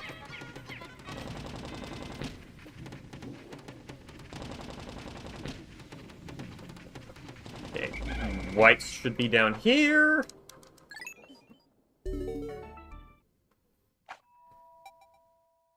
Ooh.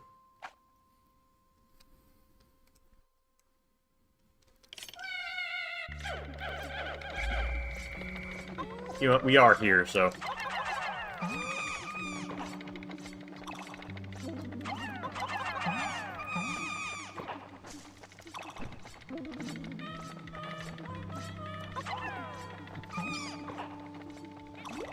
Okay, let's pluck everybody we got.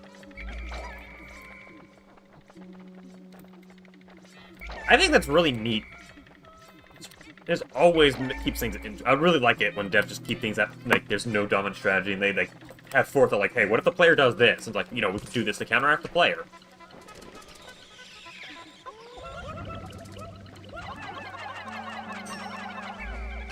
Kind of like one bit why I do like D&D a bit, because it's at least DMing.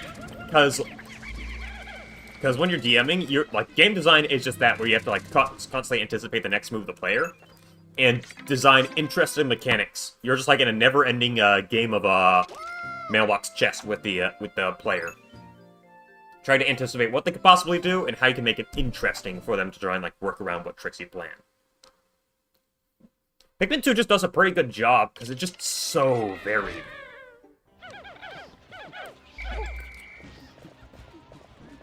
Like, you can identify baseline threats, and then there's, like, layers to, like, threats that you have to, like, intelligently go about. Alright.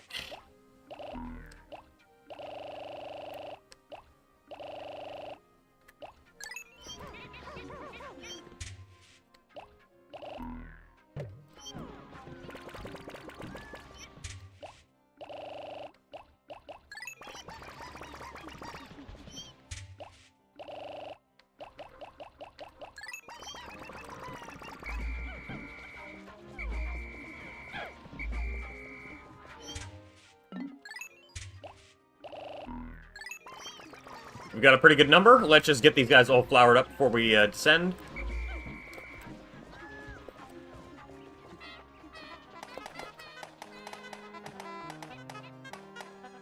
And then it's time for the Dream Den.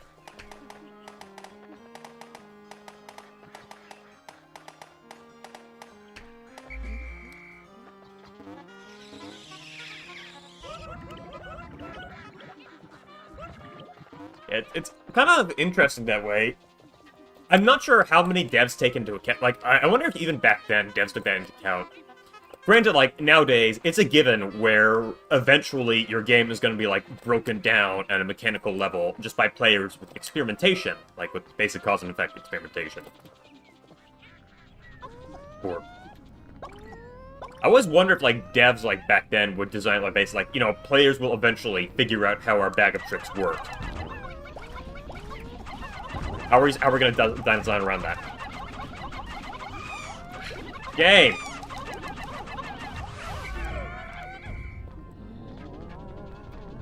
It kept swapping to blues when I wanted purple spam. What did we lose? Eh, it's only blues. I'm too lazy. Let's go.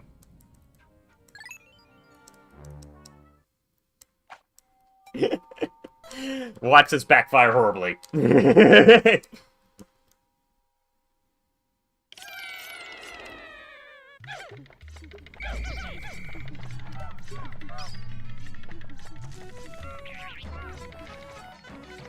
Nah, I can gap. The worst is behind us. I guess it was 6 blues, wasn't it? Oh, that's a lot of orange gorb.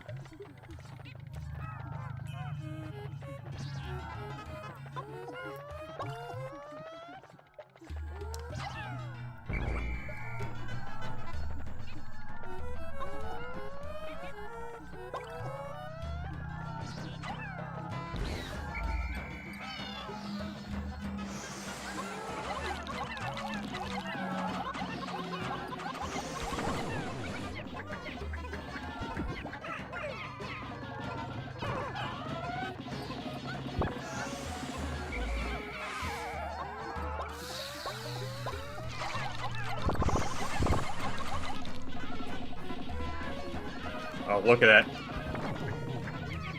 Conniving beast over there. Okay, these guys are out.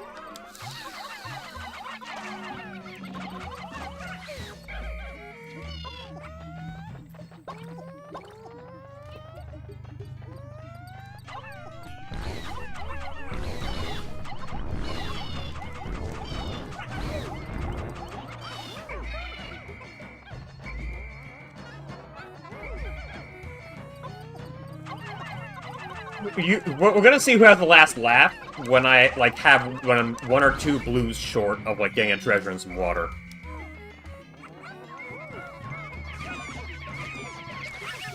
Yes, the bread bug is our new stream mascot.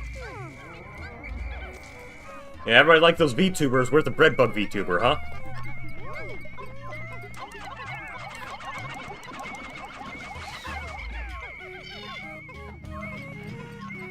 I would like to do Gamer Crab if Gamer Crab was, like, not the worst name ever.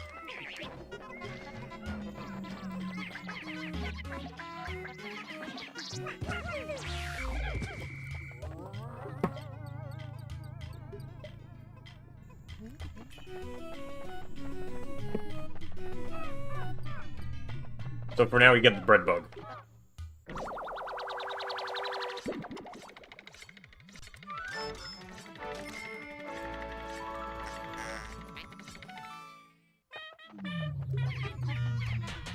Admittedly, the only reason why I don't really... I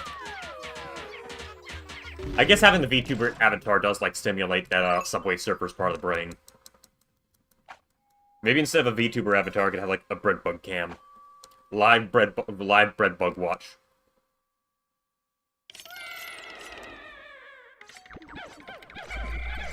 The beast approaches! Oh my... What are you doing up there? He has learned how to, fortify his position.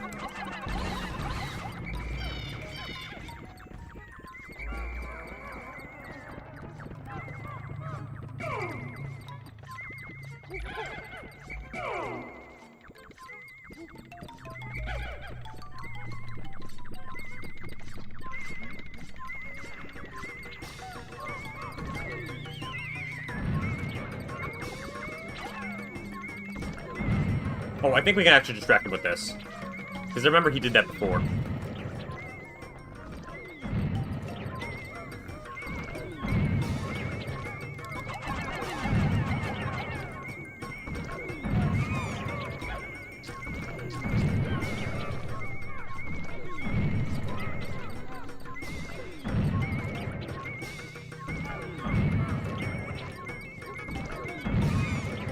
Damn it.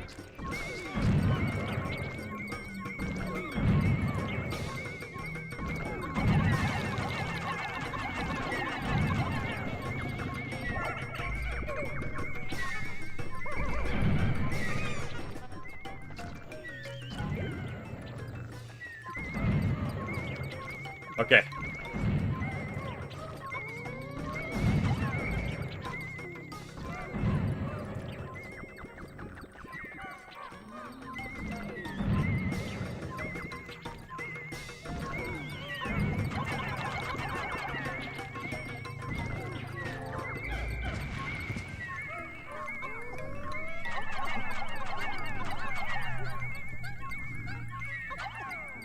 Okay, get his...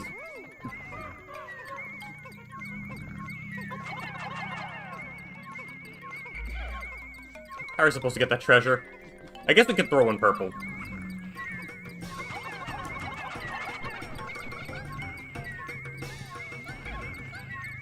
Yeah, it looks like we need a purple.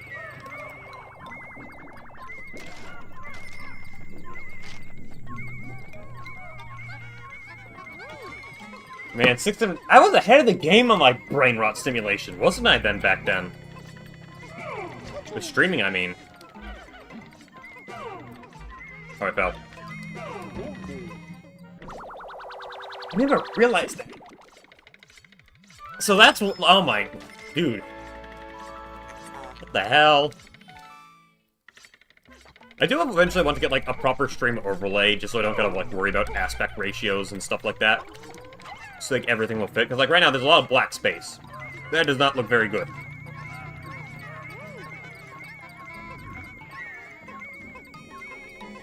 Okay, I'm glad I remember that distraction trick, because I remember before, it was like, if you have something right beneath him, and he's got the high ground, he'll, like, always do the close range lob. And that'll just keep smacking the floor.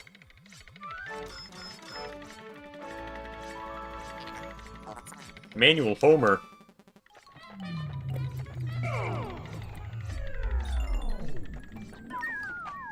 Yeah, we've lost no blues, so I'm feeling pretty good. I can't wait for my hubris to get to me. Because I was too lazy to go back and grab 6 blues.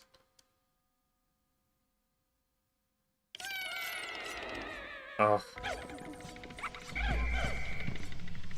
Every time I see, like, the rust ground, I get really nervous.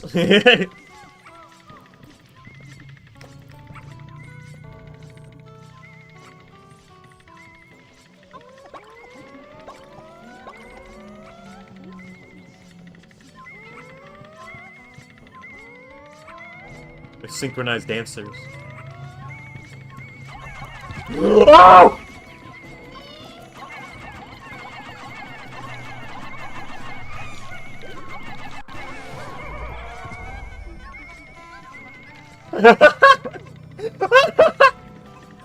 What the hell, dude?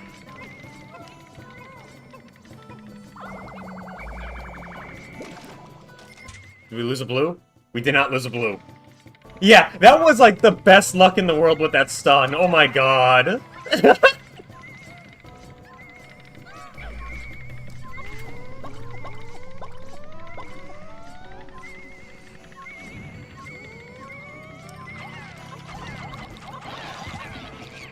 Okay, good luck.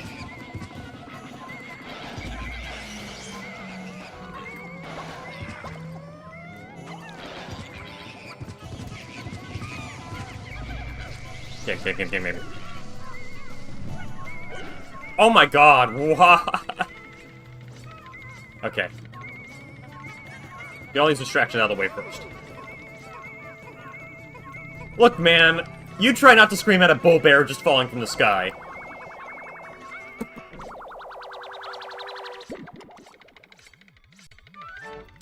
Dude, this is on my controller! The Glee spinner. So, okay. This reminds me. So, you know how, oh, that was in the treasure. Okay. Don't worry then. I don't gotta worry.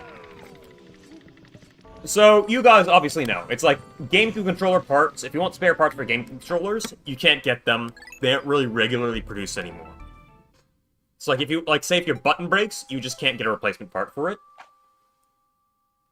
People, like, recently, there was a surge in replacement parts. Well, not a surge, but people found new replacement parts that perfectly fit with GameCubes.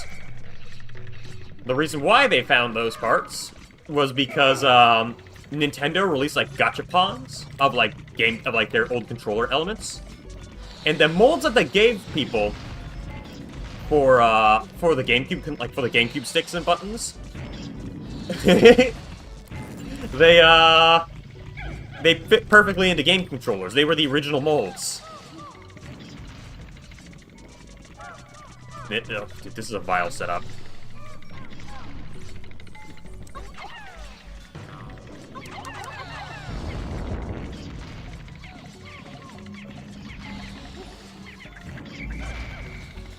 Of course.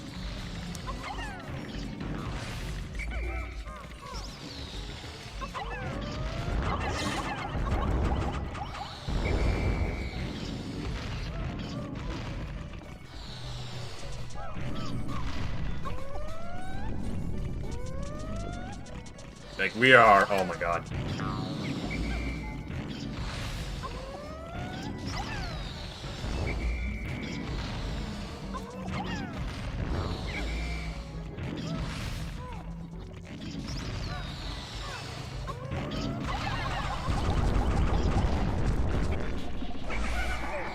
The fact that he can also just sneeze all your Pikmin off the cliff, too.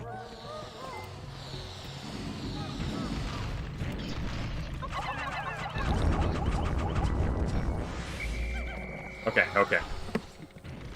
We're smarter than the game. We are grown adults, this is a game for babies.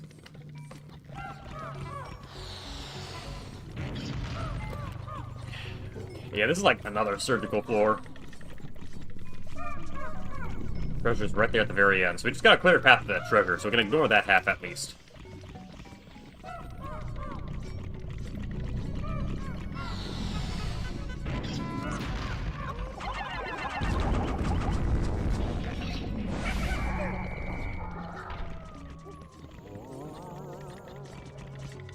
Dude, something's gonna tell me. Okay, you know what? Distraction. We are smarter than the baby game.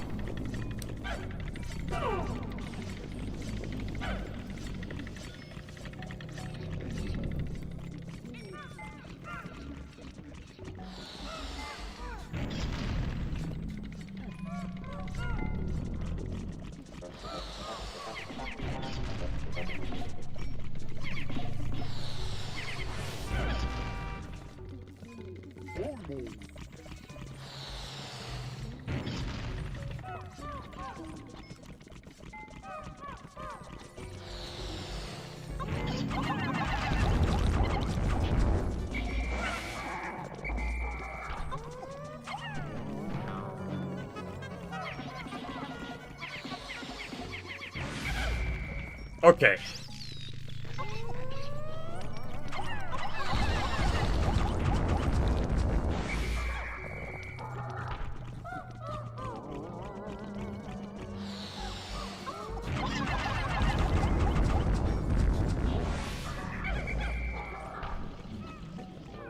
Okay, that guy there, he might be an actual issue. The safest... So, like, I can't really risk much, so the safest way to beat him?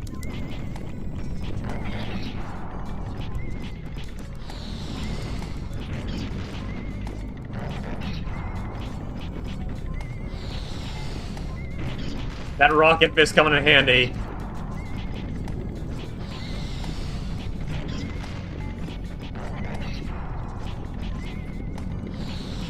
Yeah, without the time limits in the cave, you could just, like, resort to super safe strategies like this, but like I said, it kind of evens out because these caves can be... This floor in particular is, very dangerous.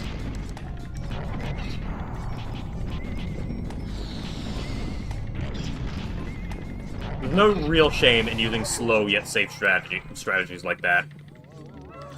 The fact that you can do them too is very nice.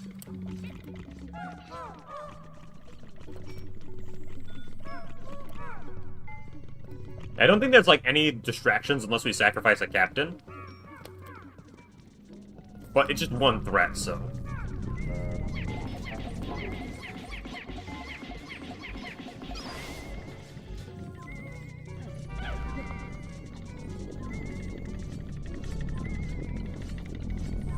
Oh, that's right, the coin's right there. Okay.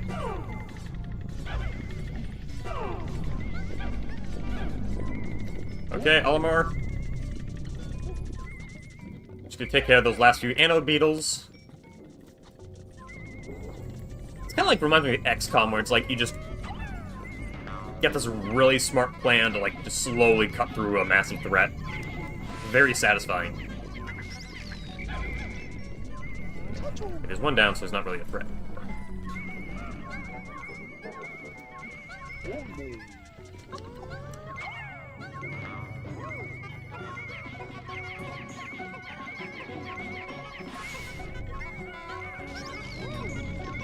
Now we wait.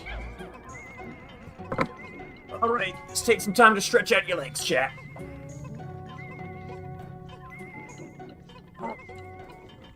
Ah!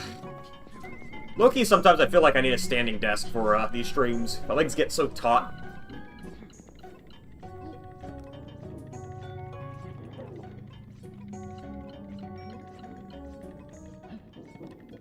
Alright, Cryptid, you have a good day at work.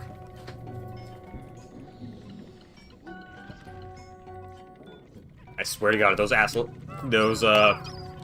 frickin' fricks. Okay, they did not take a suboptimal path. We're good.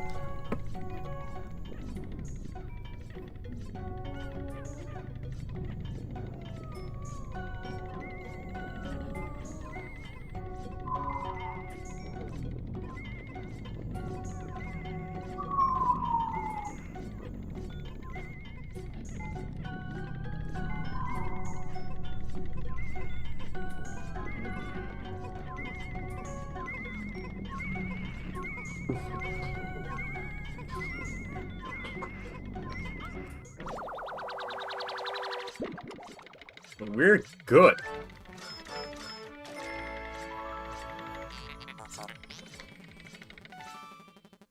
Isn't there a bird on the back of that, though?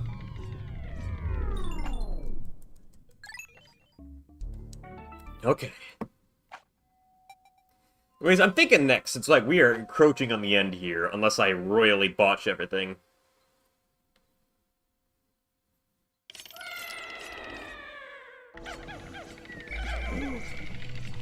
That's a lot of orb. Like, what game to do next? I could probably post my list. Sticking to GameCube games would be pretty neat.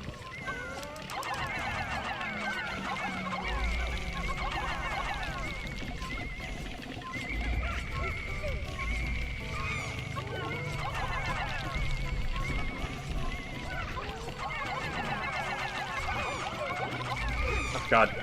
Pick Almar. Why are you throwing arm?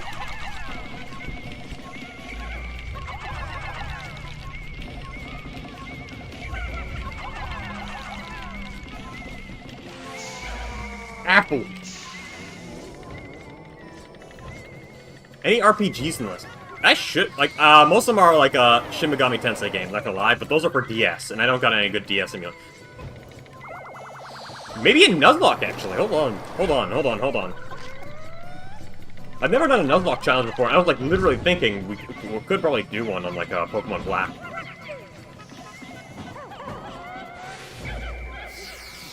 But yeah, I've got Shin Megami Tensei 4 on that, but it's like, I've only got it on my DS. And I am very wary about playing, like, DS games, unless they can be emulated super well. Pokemon games, you know they can be emulated super well.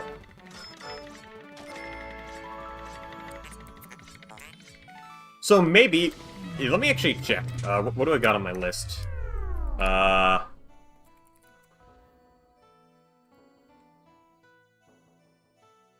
Let's see. I got some usual ones.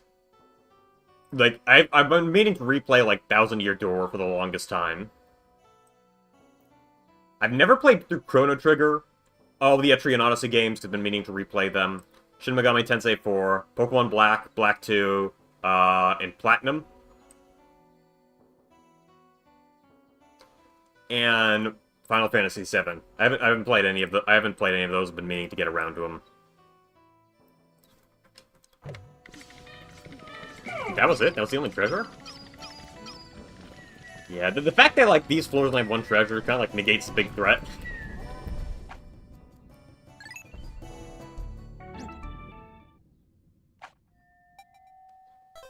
If I have a physical copy of it, I would prefer to play it on that physical copy rather than not, you know? This floor again. Why does this game love the cannon beetles so much?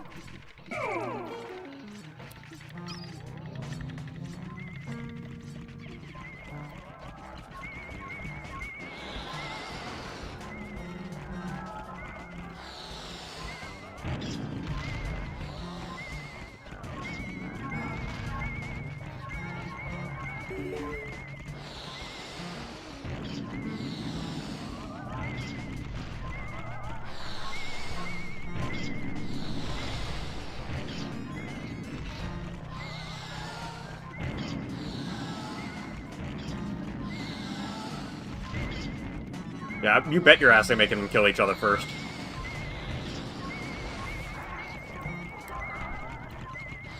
Duel!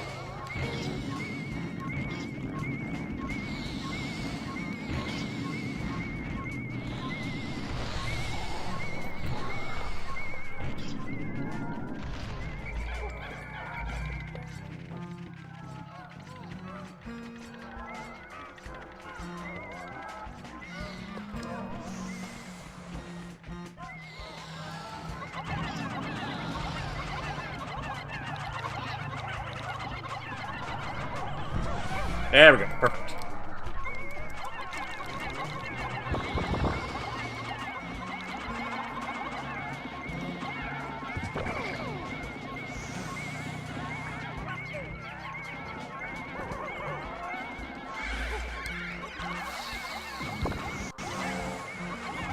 Crystal Orb! Ender Pearl!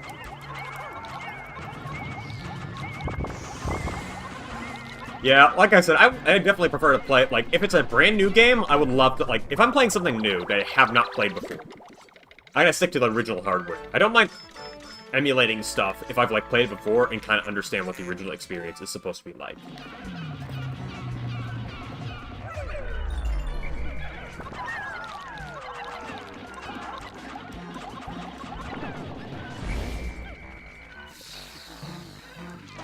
That's why I'm a bit pissy about emulating, because, like, for emulating, a lot of people have the same issue where it's like, they don't want to run into, like, some emulator unique or visual or performance bugs, which is, like, which you just would not have on the original hardware. I think it's only in modern day, with the Nintendo Switch, where emulating can give you better performance than the actual original hardware. GameCube was a very, very well-optimized console. That consistent 60 FPS with some pretty good performance. I don't remember many performance issues with the GameCube. It was a pretty good console for what it was worth.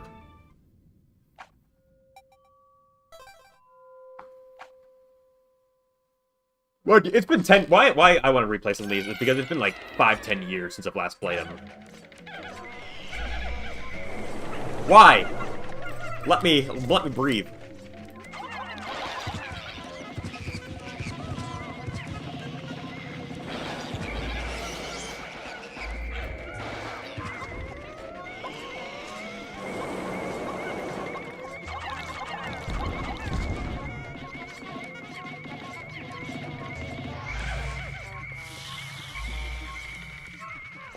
Is that gonna be the one treasure on this floor? I'm kind of disappointed with, like Hole of Heroes kind of made sense, because Hole of Heroes, like, walled off a lot of your progression. You had to, like, clear out some enemies before you could move on. Even then, just a single treasure per floor. Kind of boring.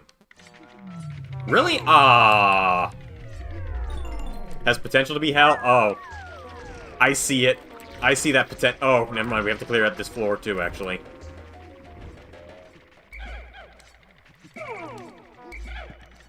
You know what, let's take our lowest risk guys.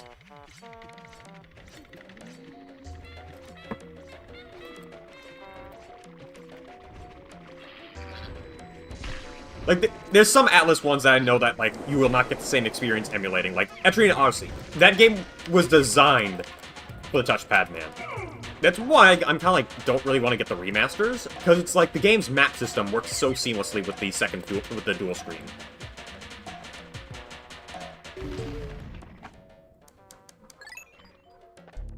There's a lot of great DS games that are, like, really hard to return. Like, that would need, like, remasters to work. The Mario and Luigi RPGs are one example I think of, because you need really good performance in those games to work well. That is a lot of yellow. That's Jack-o'-lantern. But yeah, you need, like, consistently good performance with those games to, like, make all the timing challenge. Like, and any sort of emulator lag will, like, screw you up.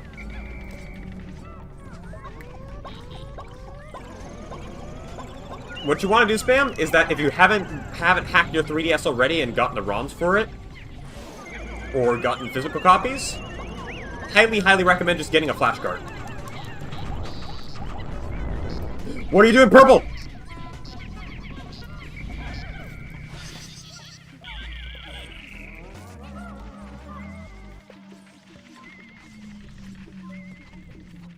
It's really hard to recommend the remasters when the DS games are just superior in experience. I mean, to be honest, the 1 and 2 remasters patch out some, like, the really bad bugs in, like, because, like, Etrian Odyssey 1 and 2 were kind of broken to hell. They were held together by, like, you could just break those games in half really easily. And in turn, you got, like, the Untold 1 and 2, which were remakes. Added a few new added like a story mode, but like remade the games practically. Much better than the remasters, in my opinion, because you still get the map dual screen.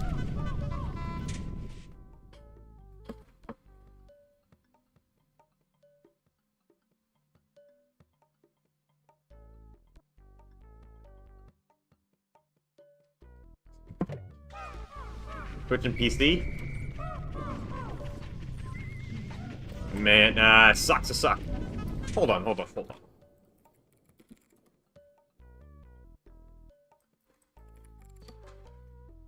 You can get a pre-owned 3DS for $50, so hey. Actually, no, shoot, that's right. I would not recommend getting the original 3DS. Because the LNR bumpers always are like built to die.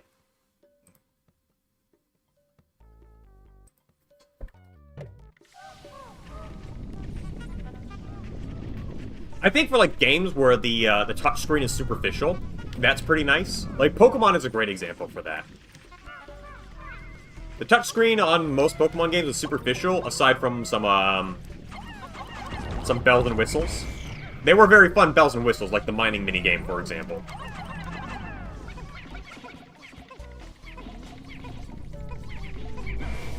Strange Journey also is there because it's got auto mapping, so you don't got. It's like not really like for those good RPGs. The touchscreen was not very necessary, but the dual screens are like I do think dual screens are very like well, the touchscreen is not necessary. The dual screens enhance the experience of a lot of RPGs.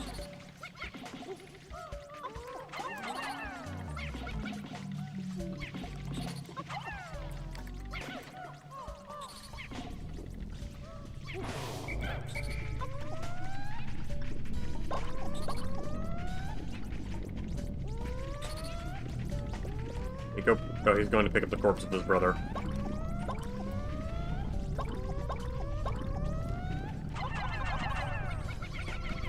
I admit, I'm kind of like enjoying the Whole of Heroes a little bit more, but I guess that's because it's just a boss. The Whole of Heroes is a boss rush.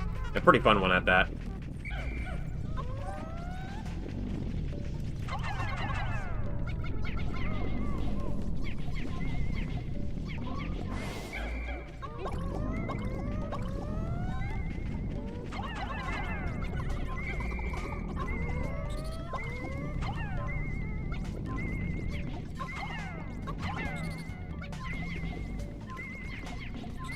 This is gonna be another pretty slow floor.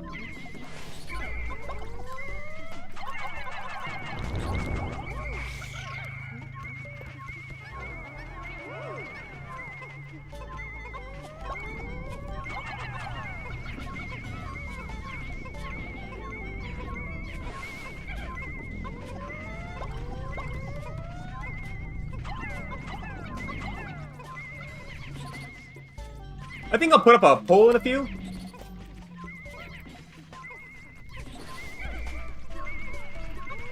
You, get out of my sight. Alright, happy Halloween, everyone. Now watch them walk it right through the electricity. Thank you for proving me wrong. Oh, there's a spider there.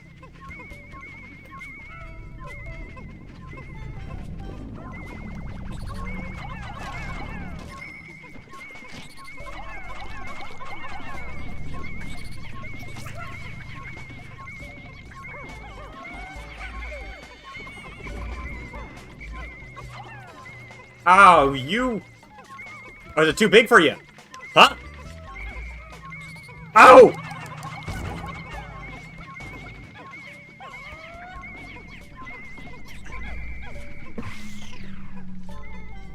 Dude, I don't give 2.5 about...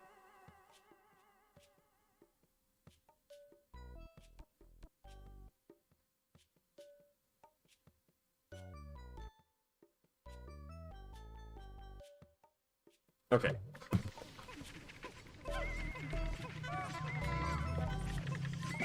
Got that in the back. But yeah, I'll put a poll on. The only downside to like streaming RPGs as a first-time experience is that I like to get sunk in and experiment. It's very good wind-down games. Pokemon would be a bit of an exception, because Pokemon's a bit easier. I'm very familiar with Pokemon. And I won't be stumbling around like a bit of a dunce. It's very rare that, I guess it's like, very rare that an RPG, unless the RPG is like new and trying something new, kind of like Sea of Stars, that gives you a lot to talk about, that would make for an interesting stream game.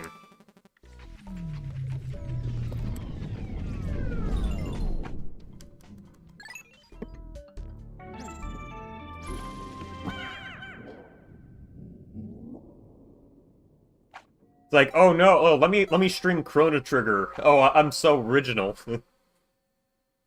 Oh, that's right, I gotta play the Devil Survivor games as well. Yeah, got some relaxation.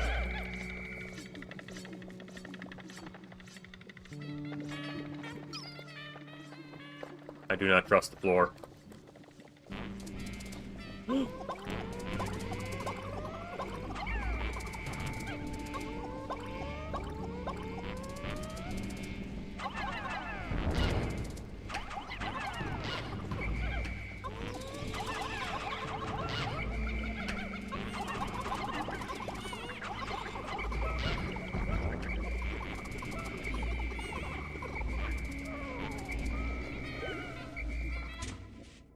We only lost one blue. Damn it.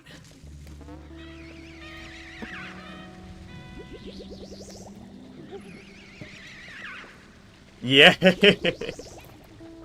I've got Chrono Trigger on my DS, so that's why I intend to play it on. That backlog is games that I personally want to play more of, just as a quick FYI.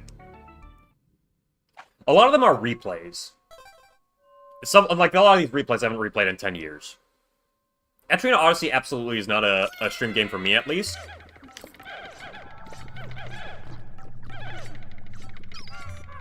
The Demon of Babylon shows his vile face.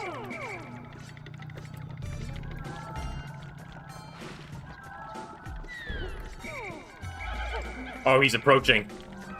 He is approaching.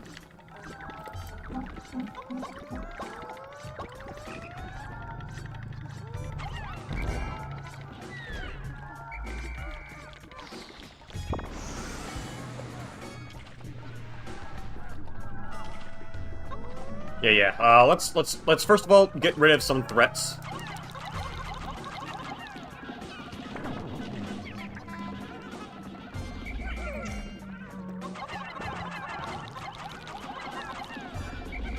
We're not gonna make the same mistake with the Wally Toads.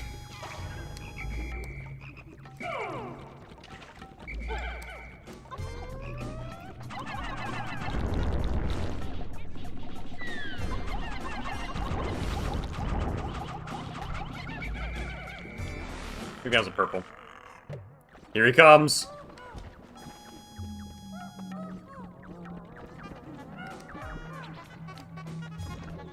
We're gonna stay far back here. Lure him out of it. Lure him in. Okay. Is he really staying in water?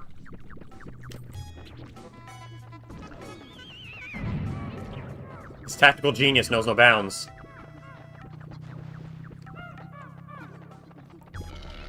Get him!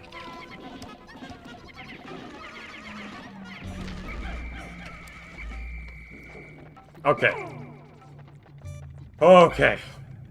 That was a very good spend of some bitter spray, not gonna lie.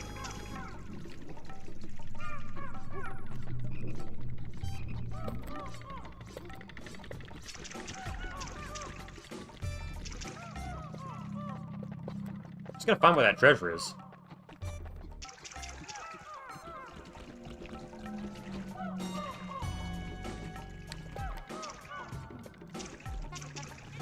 Oh, that jellyfish probably has it.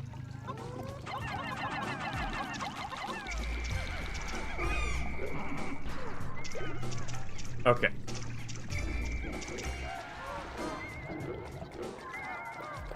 Yeah, jellyfish does have it. Okay, we gotta be real careful here. So we need blues for that treasure, unless I'm smart.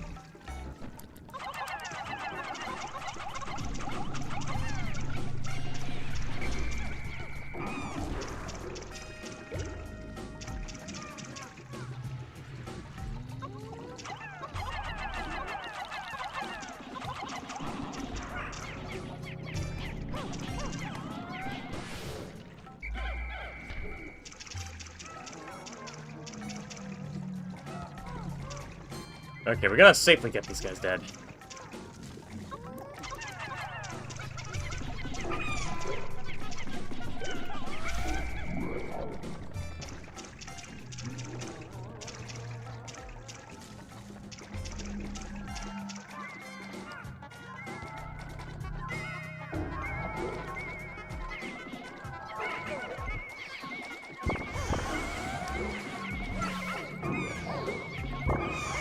Okay, we don't. No. Okay, I see what it's trying to do.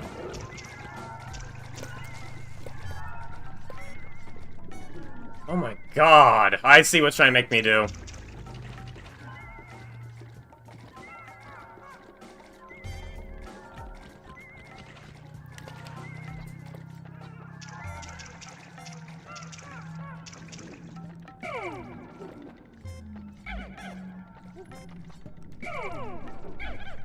Thankfully.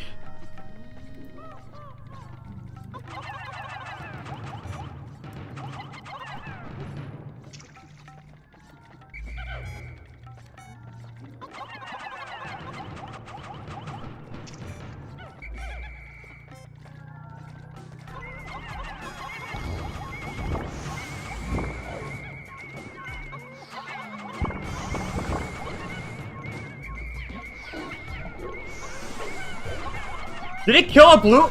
They can actually kill things?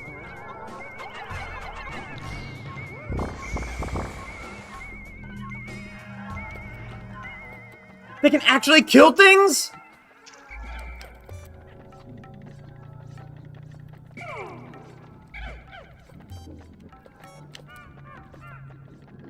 Oh, come on. Up to it.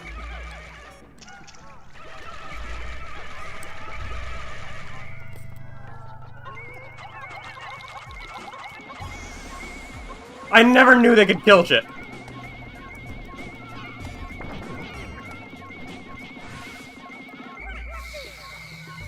Come on, please be.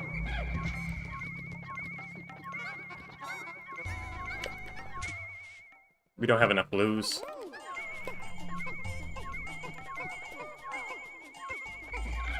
We don't have enough blues. Ah, my hubris! My hubris!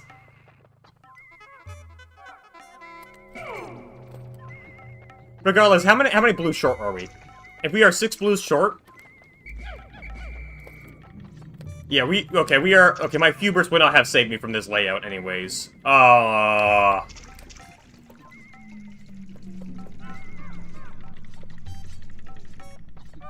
Okay, guess we gotta make a run here with, like, 100 blues.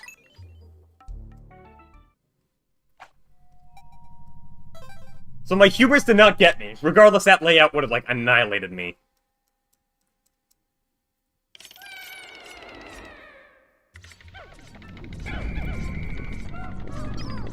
Granted, that... Red bug! Granted, that is a very evil layout. Especially with the water dumplings.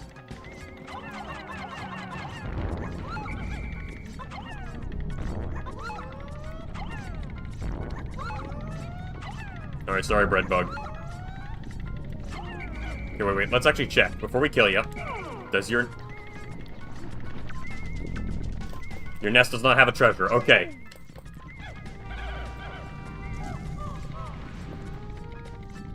Water dumplings are pretty rough to deal with, especially, like, because they just, like, eat things fast, and they're very kind of, like, hard to maneuver around.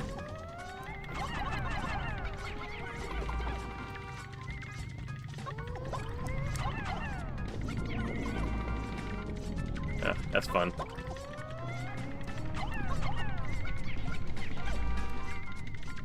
Did I lose some whites? Okay, still got 5.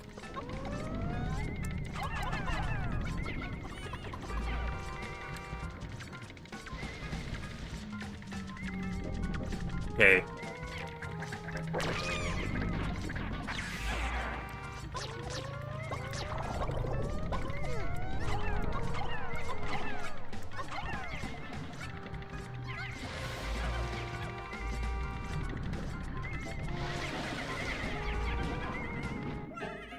I don't care!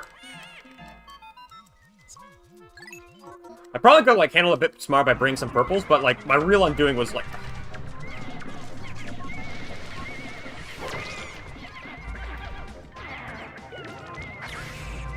There we go, we're feeding the bread bug. My real undoing was, like, I probably should have brought some,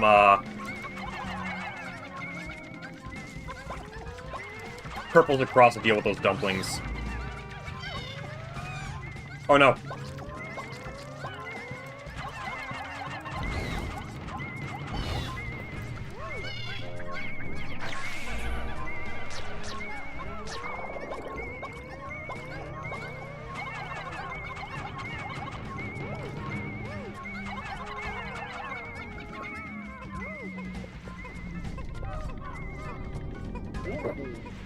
Almost like immortal.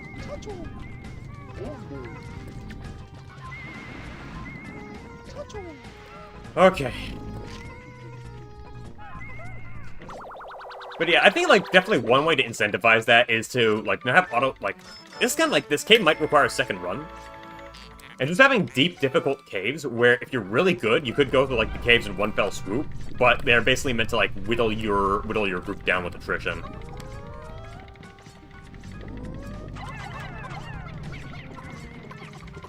Oh, my favorite.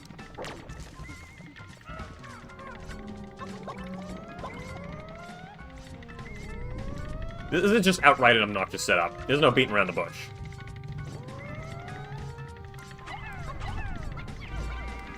Maybe Olimar can distract.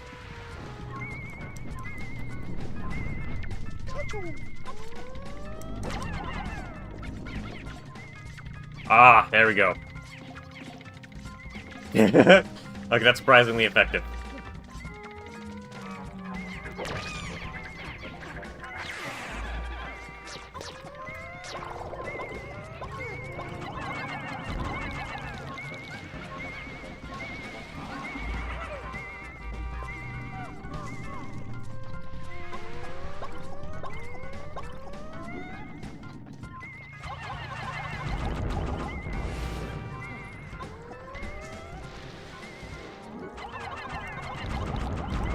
Okay.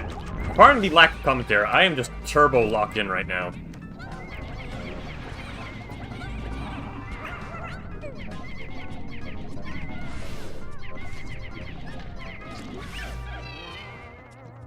Your bread bug eating good. Come down here, bro.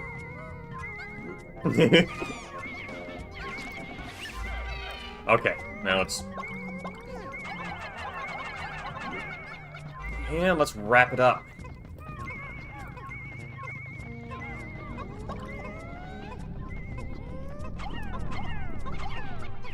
Yeah, this is another floor layout that would just lock you out and force you to abandon the cave. That is an option, but you lose all of your treasure and all of your Pikmin if you have to.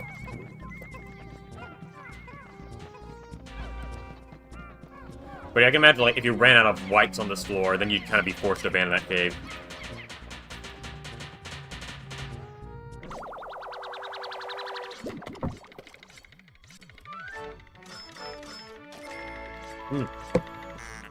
Boss stone.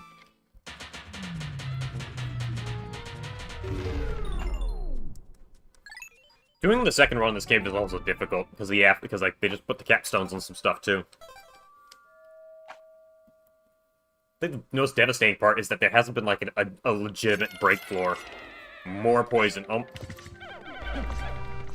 This game is just making me hurt for like letting all my white Pikmin die.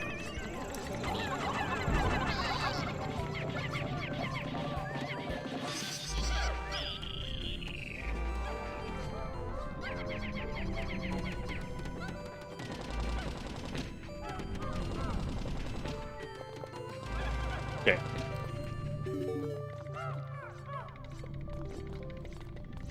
How do you break them without purples?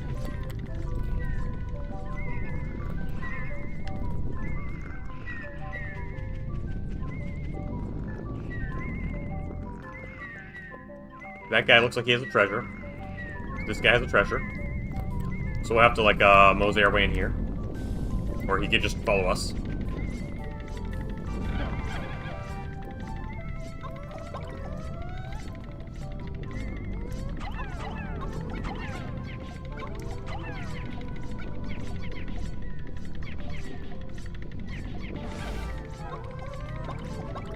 I think poison is still a bit of a threat you have to worry about, because of how far your guys wander after being hit by it. It feels like they wander way faster when they're like afflicted by poison.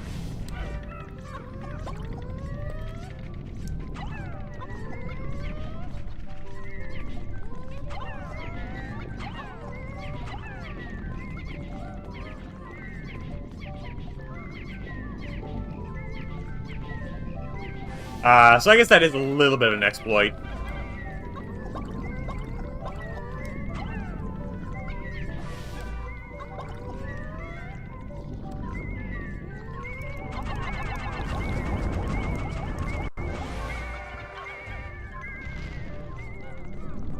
Cloud? Huh?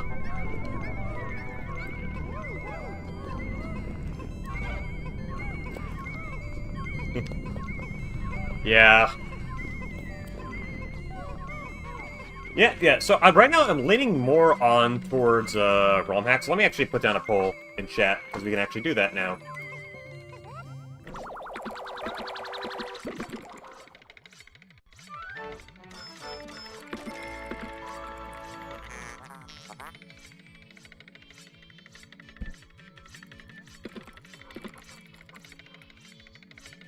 See what other game.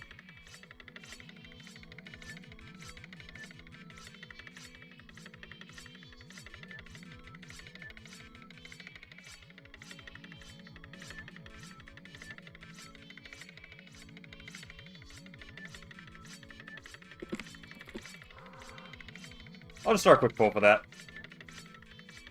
Thank you for this integration that we don't gotta use straw poll anymore.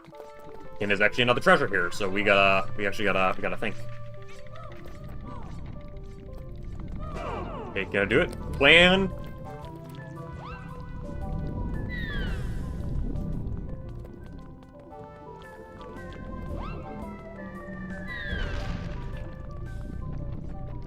Not here?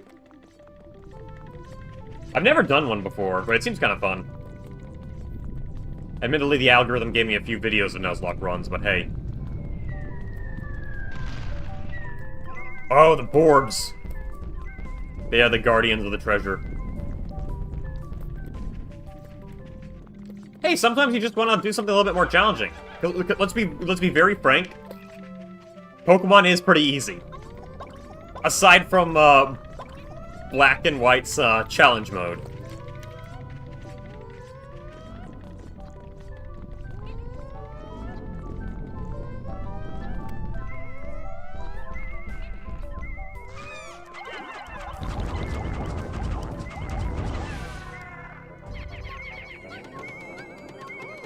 I haven't replayed Black 1 or Black 2 in a good decade. Like I said, all these games that I list, I have not played in like a decade, which is why I put them on here. Because I have some knowledge going back, but I come back with the perspective of a man with a job.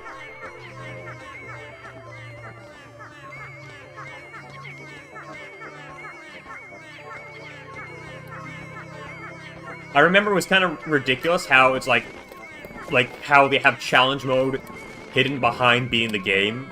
Actually, no, it's not. I guess it's kind of fine. It's kind of understandable. That's like standard game design. But then you have easy mode locked behind beating the game. I forget which versions unlock which. But I do think it's like interesting, like designing a more hardened Pokemon experience where like people have competitive movesets and actual strategies to their parties. I'm not super into competitive Pokemon. I do like watching it and seeing how strategies pan out and stuff like that. I mean, that sounds fun, Zard, but I got a bottle of bourbon I gotta get through, so.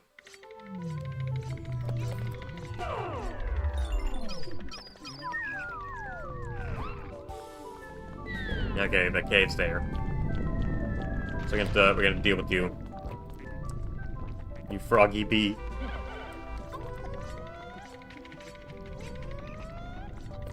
That's right, we don't want to.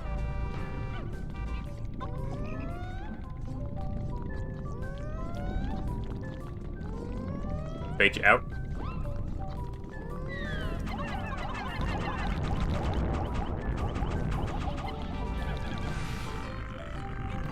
Not having to use the most viable, yeah. I mean, at least Pokemon Showdown isn't like. I'm pretty sure like Nintendo's now gonna like release their own official version of Pokemon Showdown now. My friends were talking about that a little while back.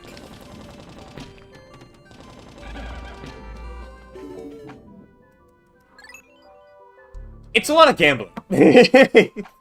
Competitive Pokemon is a lot of gambling. Because when you see somebody's Pokemon, there's only a select amount of stuff that they can do that's really viable and can go in their favor. So you're gonna be like either, either they're gonna do this, or I do this option to counteract their option. Oh.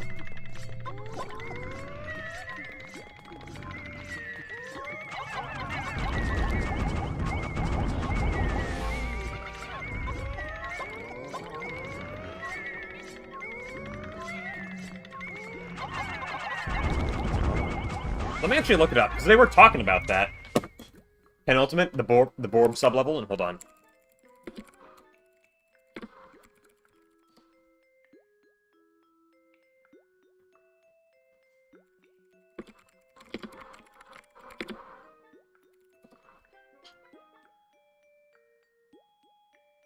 Maybe it was like the Pokemon card game. I don't know. Now, the one thing I know about competitive scenes is that, like, you still want to make a game, like, you should still design a game that's fun, and still at least keep a competitive scene kind of in mind. Because I think if you have a really strong competitive scene, that's going to carry your game, like, beyond its lifespan, and for companies, opens up, like, additional methods of revenue. But your game's, like, but if you design a game to be competitive at the start, you're gonna deny people to, like, figure out what, if they want to play this game competitively or not in the first place. There's a lot of competitive shooters designed that fall off, because the only people who are already playing it are high-level competitive players. There's no ground level for just normies to get in. So you gotta design a fun game first, and have, like, an additional, like, a completely separate layer for competitive play. Alright, chat.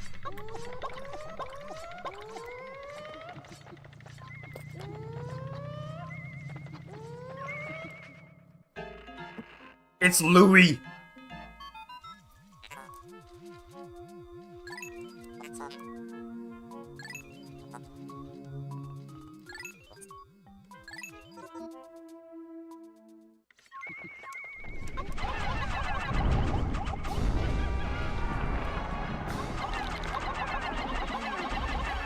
If you can get that electric thing off first, that'll be incredible. Okay, that's electric.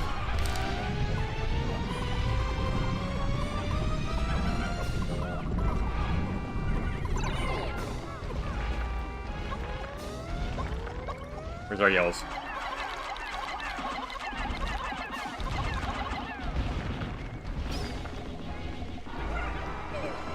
Okay, fire, we can handle that.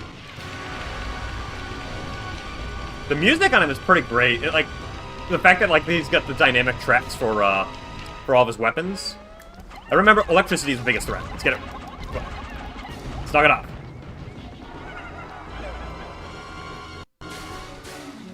And then you got the, like...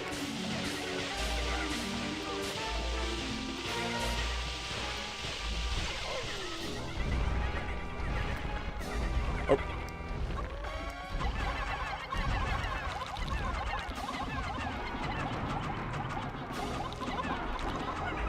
Get purple again.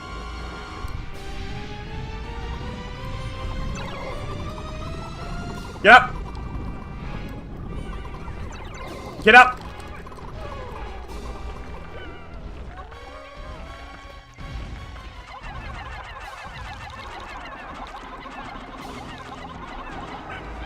Purple again? Okay. We're getting some pretty good rolls here.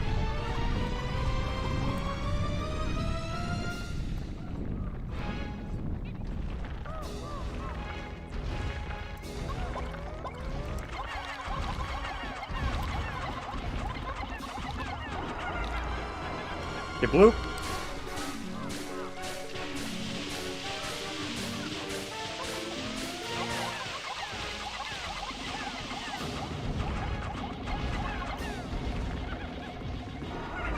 Yellow! Okay, yellow. I remember this one, he... Get the fuck out of Dodge. That's his actual biggest, like, his only seriously threatening weapon, because it's the only thing that will instant kill your Pikmin. I remember the strategy is, like, you just want to get his electric things down first. Okay, fire. Oh, we're kind of out of position. Please. Please.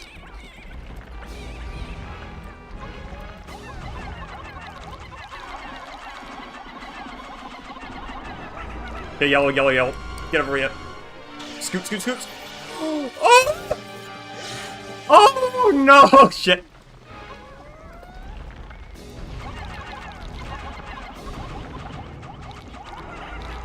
Okay, blue.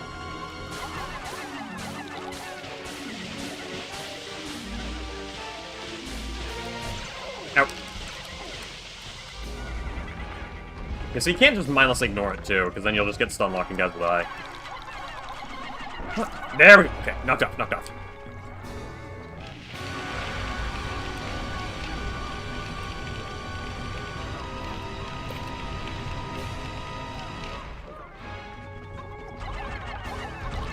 The music changes the more you knock off him, too? Oh, that's sick. First of all, we're actually gonna take this.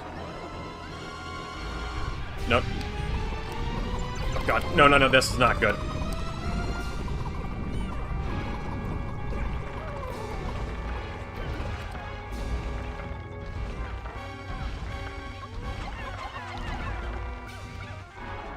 We're gonna take this back.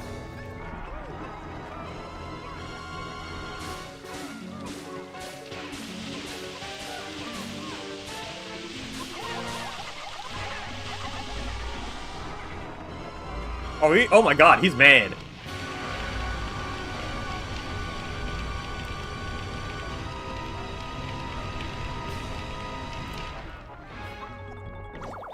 Because I'm not sure if I'm gonna have to, like, ditch this and refight, but all I know is, like, having his deadliest weapon just gone.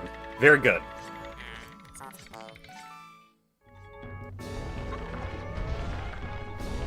So we'll just get his most dangerous one out. I didn't realize that, like...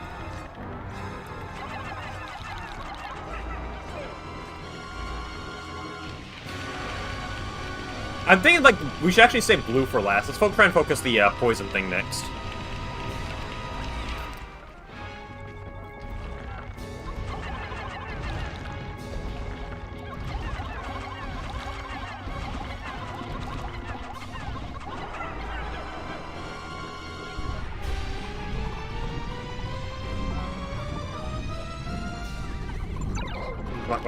Come on, Cap.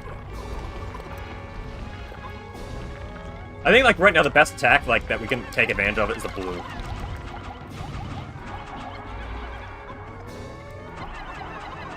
Oh my God.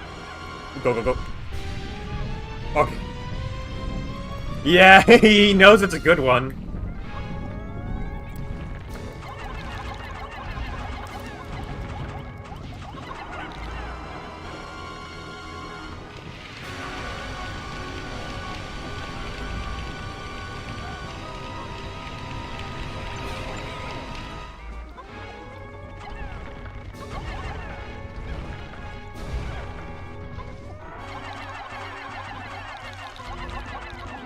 Get that off him. Okay, fire, so we're gonna hook it.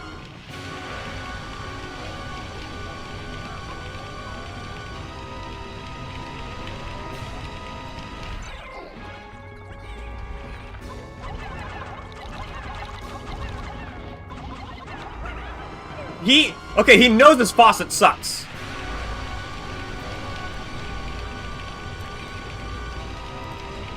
Bad RNG on that purple there, unfortunately. Like, ran straight towards the flames. There's no saving him.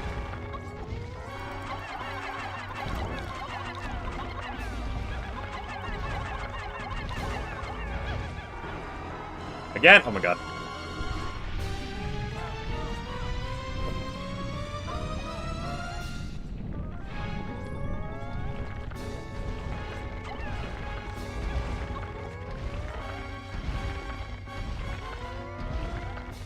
Let's wait for him to just stop moving. Get a good hit in. Oh, thank you.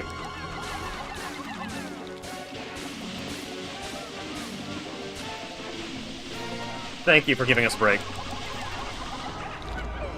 Thank you for giving us another break. Okay, I was not in position to, like, take advantage of that break.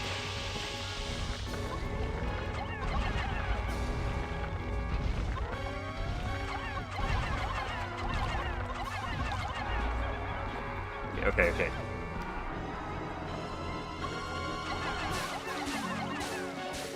Ah.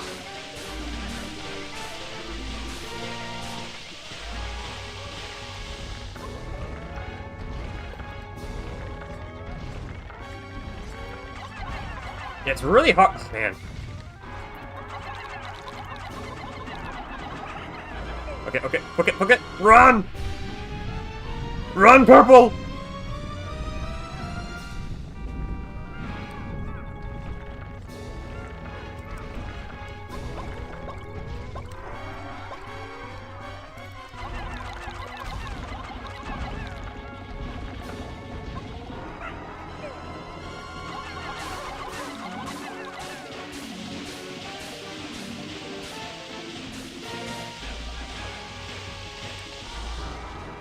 I was going for a twofer.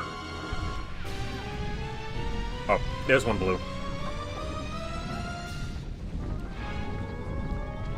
Yeah, I think we got this pretty under control.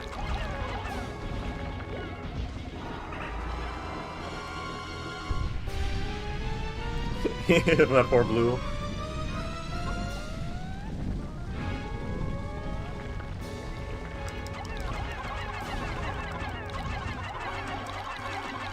Just whack that thing off, please. Okay, yeah, he's like, no, he's like, oh, I see what you're doing. I'm glad you only used the electric one twice, though. Like, this start could have been so much more devastating.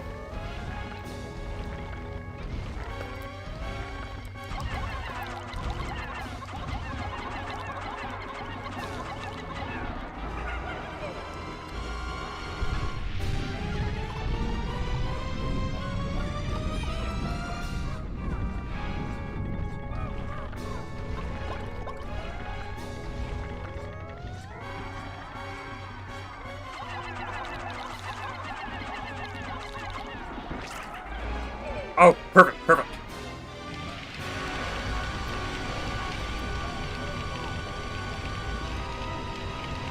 Is another one down?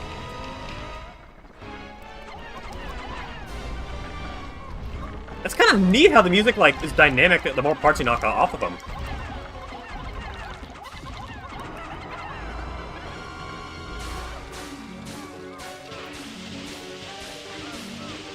Either way, I think we got this in the bag, because, like...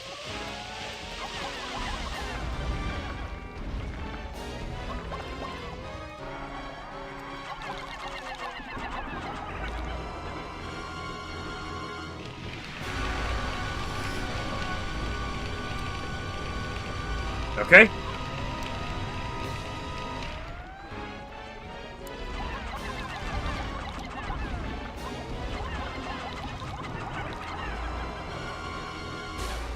We unfortunately cannot... Oh.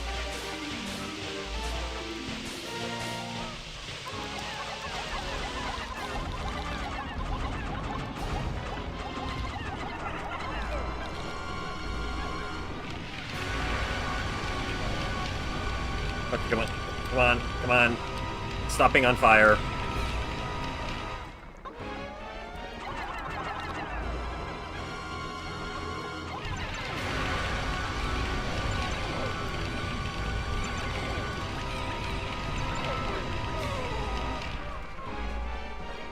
Okay.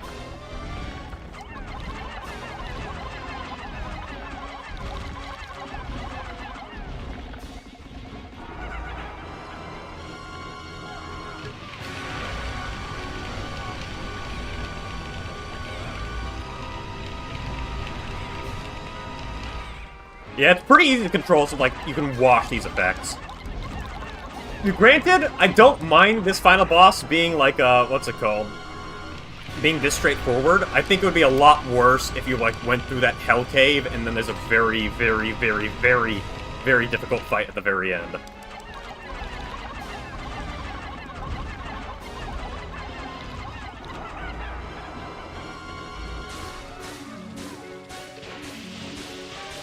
But most of this fight is keeping your cool and making sure Whistler you're min.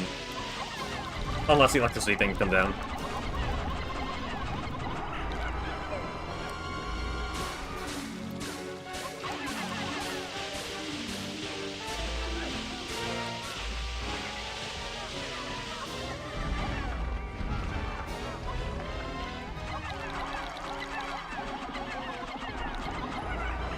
Okay, flamethrower.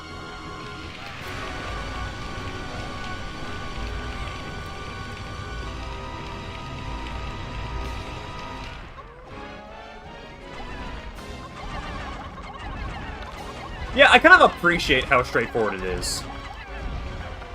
Where most of it is just management, but like I said, the unless you like don't know. Oh, come on. I don't want to be stun locked! No! What?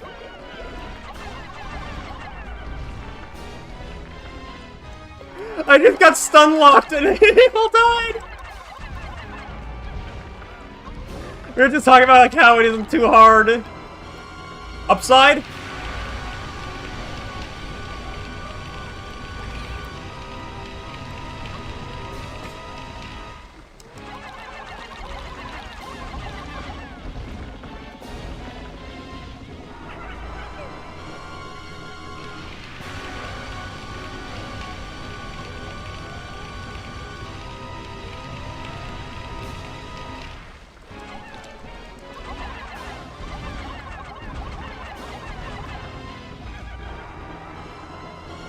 Okay. We can't get a full wipe because we got red, but we don't have, like, exactly 20 red, so...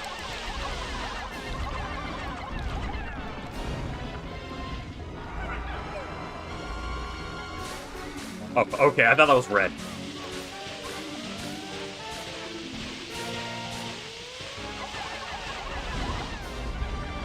Let's actually wait for him to descend.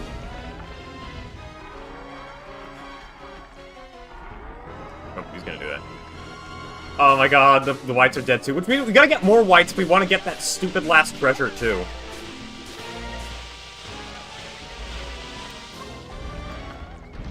Okay, wait for him to descend. Then we just lob everything there. And he's not even gonna descend for us, okay.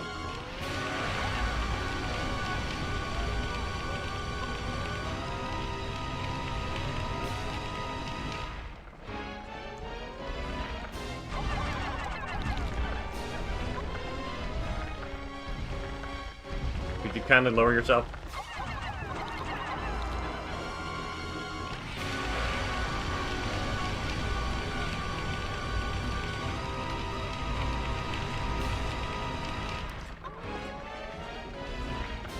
Yeah, it's only around, like, the near end where things just feel a lot more annoying.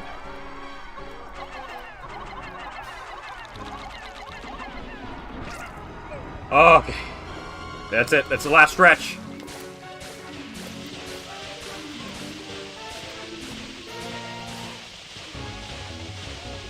And it gets more triumphant. Yes!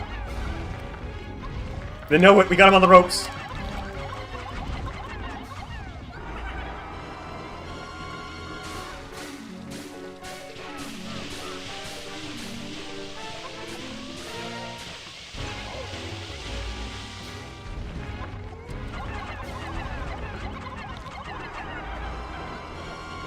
Yeah, this last stretch, I feel like... Oh, man.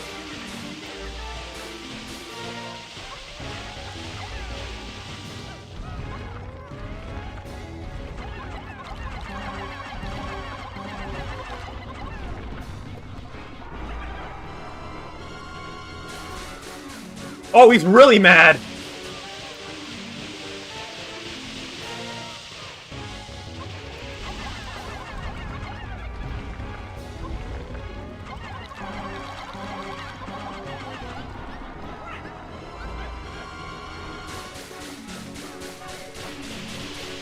I'm curious if it gets, like, more intense the lower the weapon health is, or not. Because I noticed that, like, the yellow diode became really bouncy and unpredictable when the health was lower. And he got more aggressive with the flames.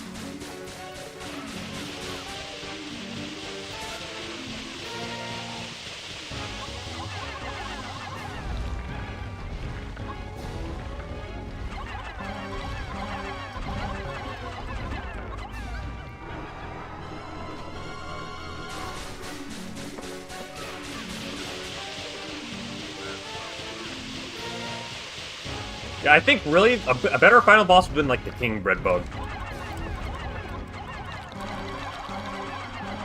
Knock it off!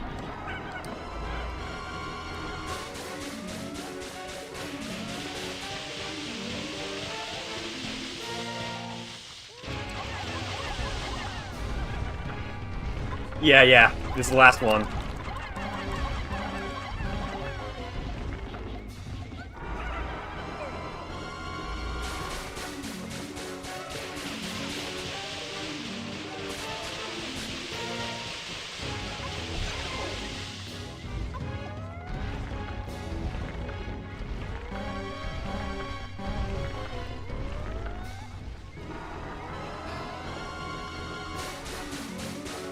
Yeah, he's just not giving me many windows to, like, attack.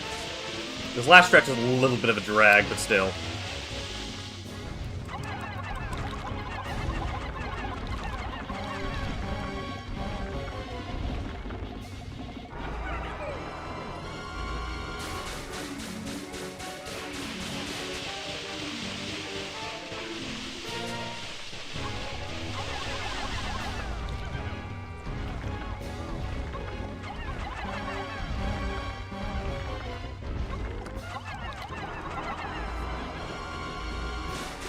Yeah, oh.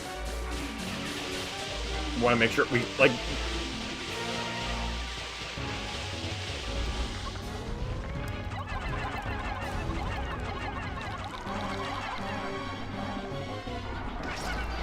We got him! Now victory lap!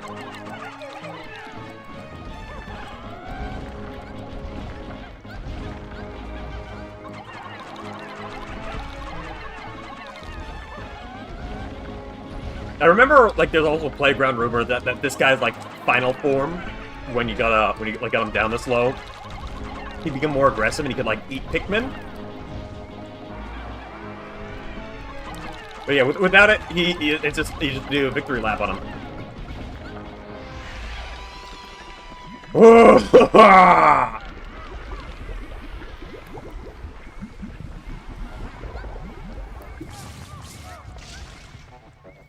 I think it would be like, I'm kind of glad that they give you a victory lap, because it is kind of long. If you start, like, chowing down Pikmin with like, a hidden mouth at the end, oof.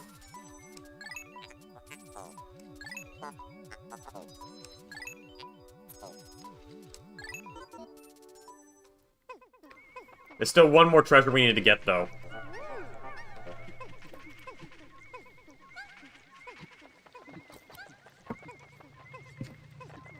Ooh.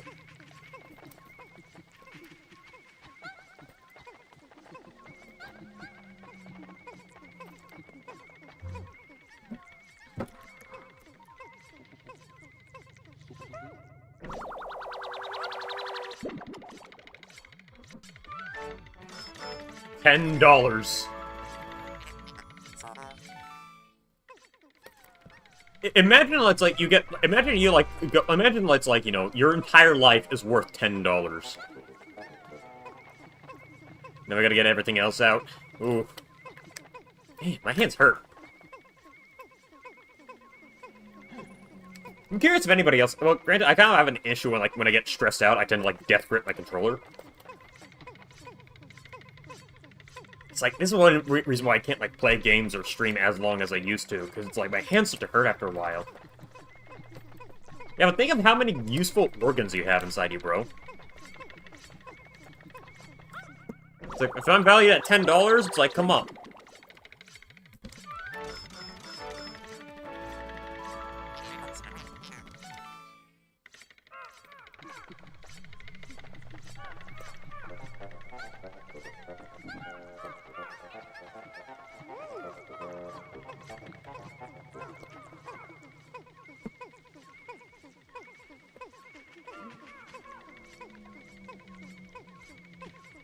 Yeah, this is like just our final victory lap before we close out this game for good, because there's one last treasure we need to get. Yeah, let me check the poll, how the poll's going. Yeah, everybody's saying Black Nuzlocke. That sounds great. So I think that's definitely next up.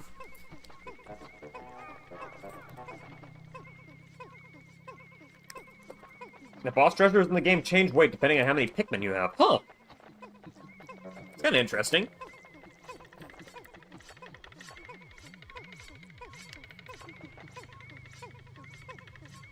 It's kind of funny.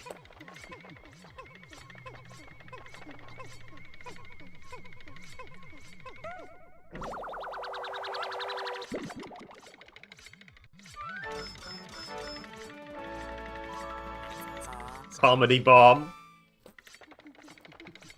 Imagine throwing that through somebody's window. Hey guys, I got a comedy bomb for you. You gas out their entire house.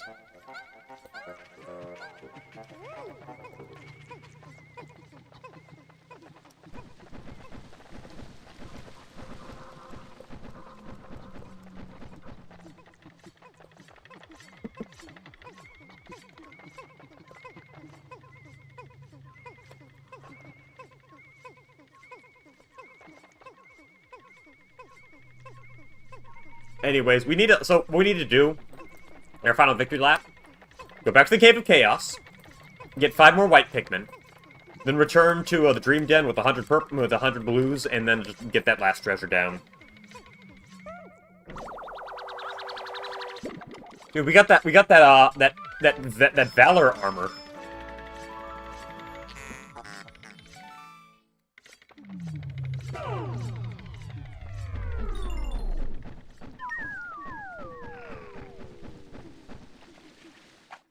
Okay.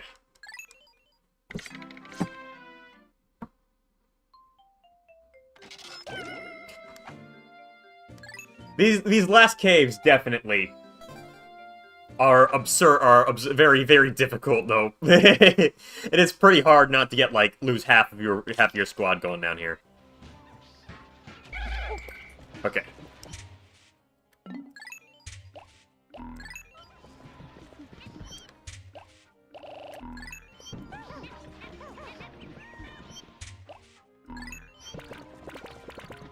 There's one left.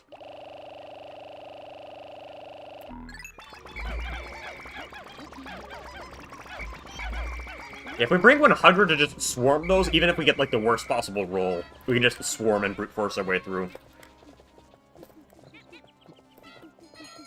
The second time, a lack of blues has, gotten me.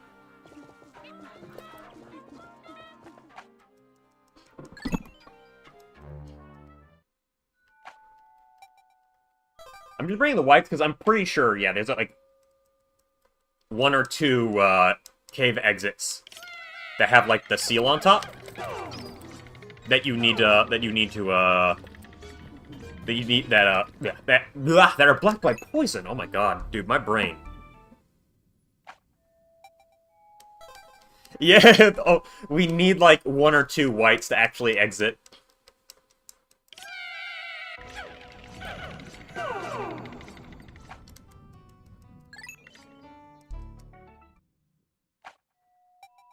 You know, from how long that boss fight was, it does remind me how it's like in Pikmin 3. Oh, I'm gonna fix that. On Pikmin 3, the, what's it called? Yeah, with the Plasma Wraith. It's like, if you fail to kill him, it's like, you can just leave and return the next day and resume the fight. I think that's kind of cool. That's all I gotta say.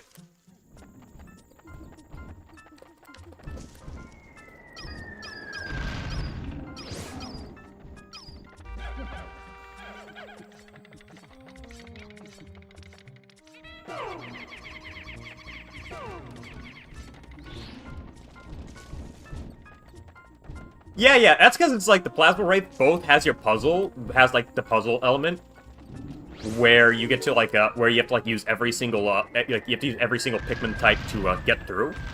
And then he's still like an actual final boss that you have to like slowly whittle down, who's an actual threat.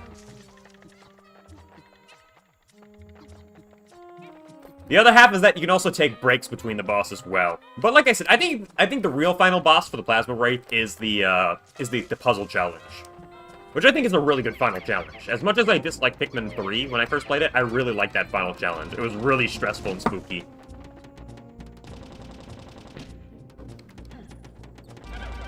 Where like, the actual fight with them feels like that final victory lap. The rocks in that game were pretty broken. I remember it's like... I watched some people talk about how, like, rock Pikmin were crush-proof. So a good majority of, like, the most dangerous damaging type could not kill them. They also dealt the most damage, so it's like you just bring a bunch of rocks to a bunch of fights, and, like, they'd be very, very strong.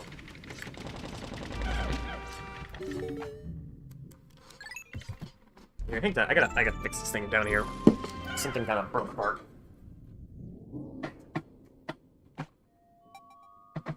together.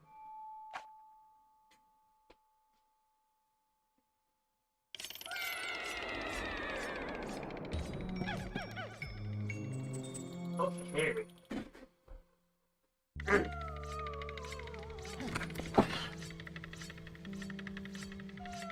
Final bosses are really hard, like, are just really hard to get super well.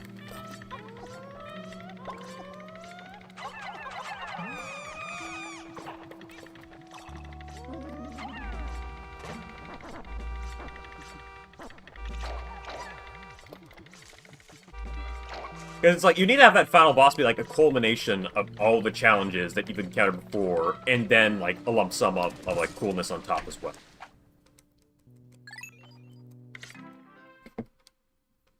Like I said, I think Pikmin 3 is pretty good, because the final boss is both the escort mission and then like one actual final fight.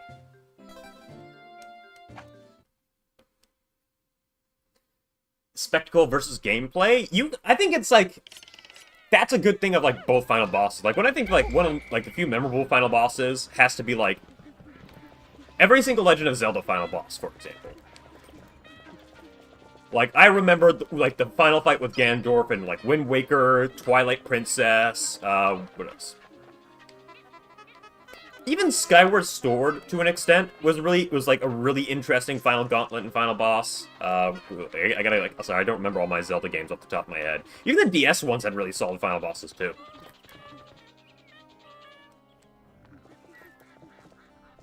This board.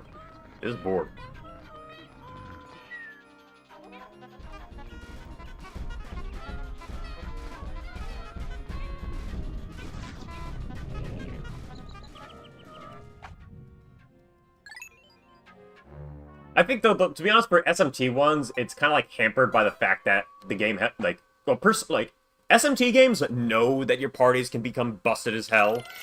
Persona, less so, you know?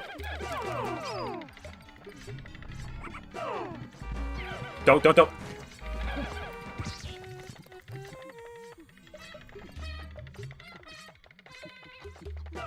like, when I think, like, what? I have not beaten 4, Strange Journey. Strange Journey has 2 really lame final bosses, and then you got, alright. It has 1 really bad final boss, and then fucking Memelef, who's just Satan.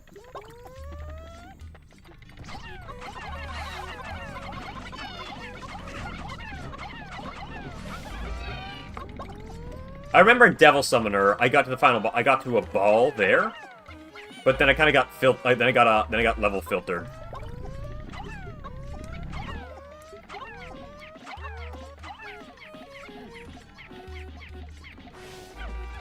Uh-oh, somebody went Chaos route. Uh-oh.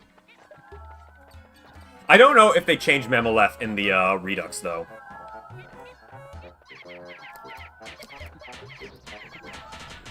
And to be honest, half of that with Memelef is because of skills like MA. Or, like, yeah, MA. Which is like an where she has multiple instant kills which could hit you, and then just like doom the rest of the party. So there's a 1 in 6 chance, like a 1 in 4 chance you just instantly lose at any point. Aside from the instant kills, like if she doesn't constantly target the player character with instant kills, she's a very fun boss fight. The other thing that filtered me was also Ouroboros, but that's because I kept getting bombed on. I kept getting hit with the bomb. I know. The behemoth balleth.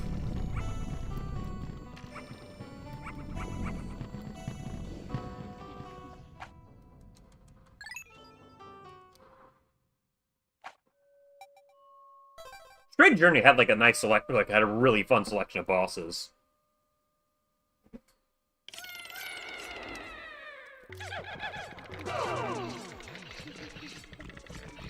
But yeah, when I think like good, it's like some of the best ones I remember typically tend to be from Zelda games. But then granted, like I am kind of biased against both Twilight Princess, like how Twilight Princess's final boss is like an actual gauntlet that just ends with a sword fight with Ganon, which is cool as hell. Wind Waker's one is very satisfying. Dude, I got like I can't remember final boss off the top of my head, but if I remember a good game, I can remember the final boss off the top of my head really easily. Pikmin 1, the Emperor Bullblacks did feel like a little bit of a damage sponge, not gonna lie. And the titular final trial itself was not that challenging. You could get it done like half a minute. So it wasn't that good. But there's at least some, like, interesting angles you could take from it.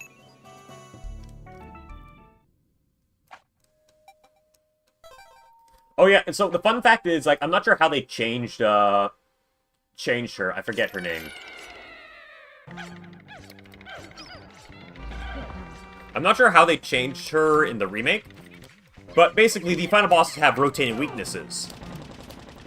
I think they're on a set path, like, so like the first turn, their weaknesses are always going to be guaranteed, but then they rotate. It becomes hilarious because, we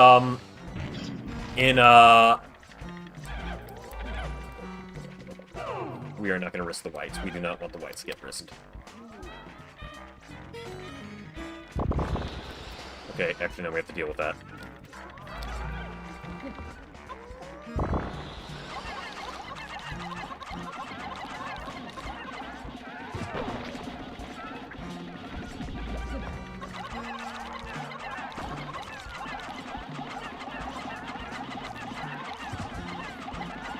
I forget her name, but it's the Chaos Final Boss. At the very start, her weakness is physical. So can you guess what happens? What happens first 2 turns? You just bring a bunch of physical-oriented demon, charge, hit him as hard as you can, and then just like vaporize him. Because she's just weak to physical right off the bat. Like, cool.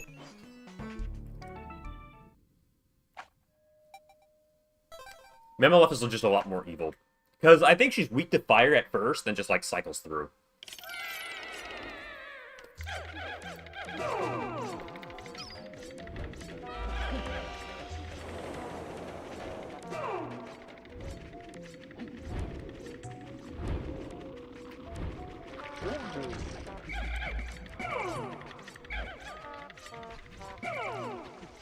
Mr. President!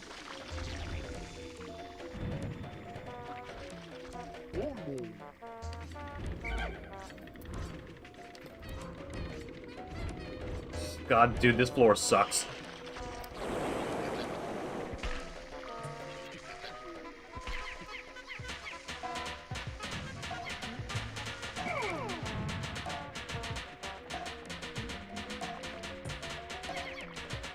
You know, going Ironman, I think there's only there's only 2 caves that I really had to like restart to get proper Pikmin for to get it fully complete. I think that's a pretty good track record for how good this game is.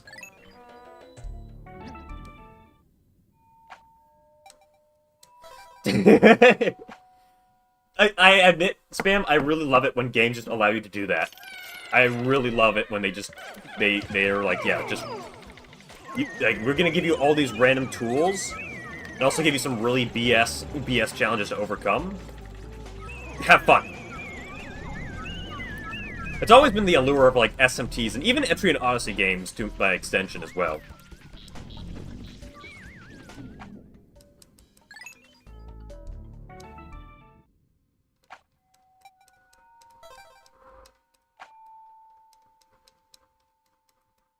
Persona, what's it like?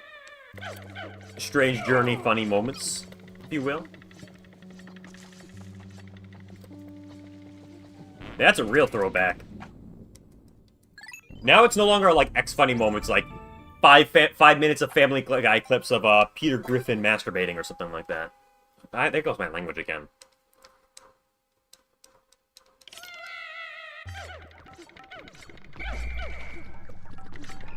Alright. Gatling Groink. Yeah, it's the same layout as last time. Bad luck.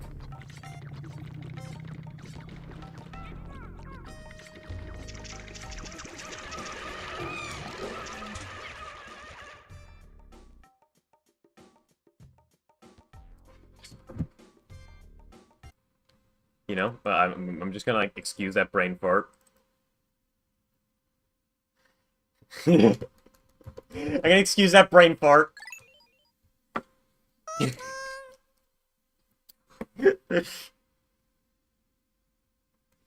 I have a job. I have a limited amount of time to play games. I cannot run again.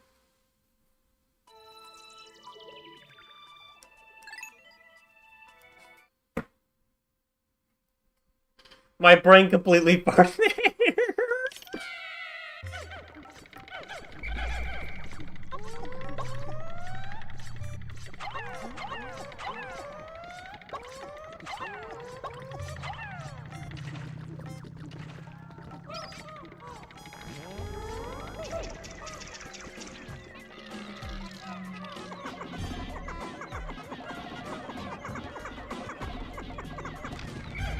Yeah, this is a way better roll.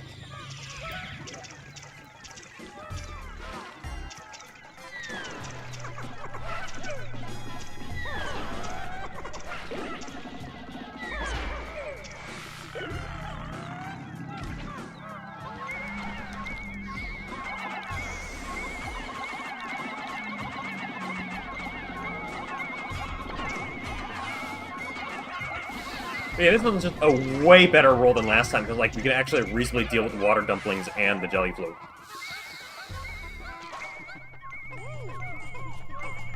The previous one, where just, like, all of them are clumped together like that, makes it really rough, because we can't use our other Pikmin just, like, to bait it out.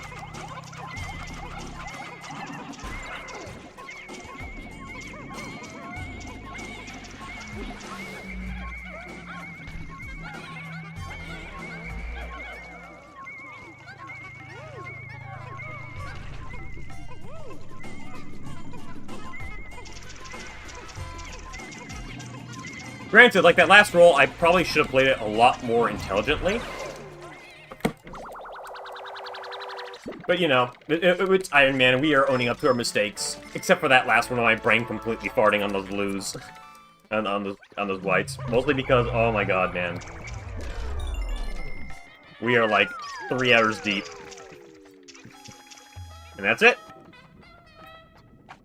And we just gotta find an exit.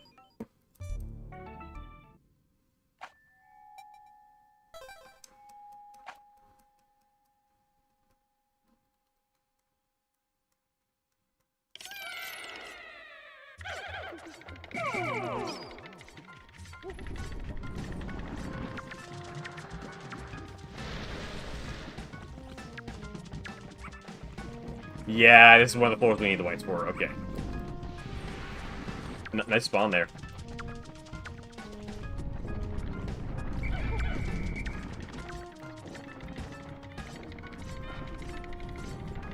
I mean, theoretically, we could just run through, but I think that last cave that's guarded by the poison is problematic.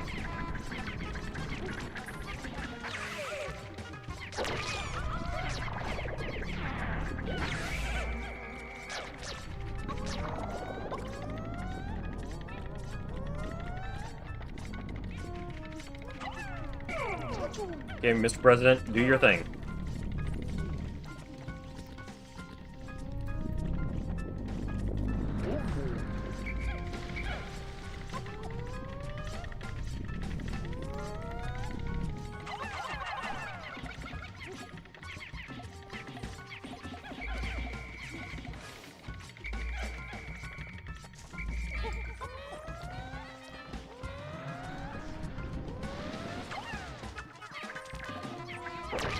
Yeah, there's nothing stopping us from rushing through. I'm just concerned about, like... I guess maybe we don't need whites, but I would prefer to be safe than sorry here, though.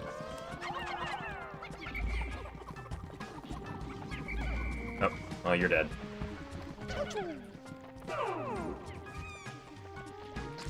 Attract their attention, Mr. President.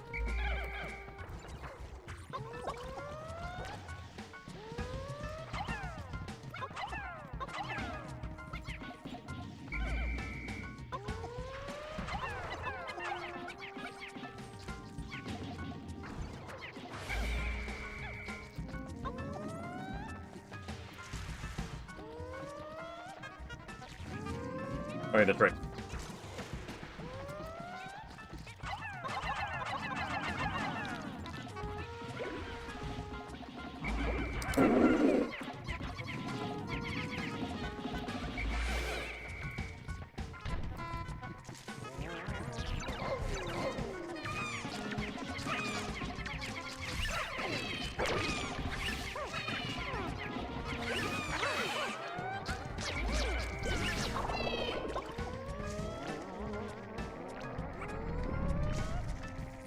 Oh my god. Thank you, Mr. President, for your sacrifice.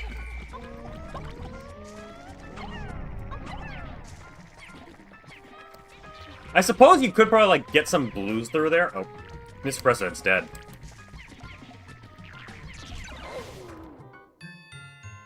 The president's down!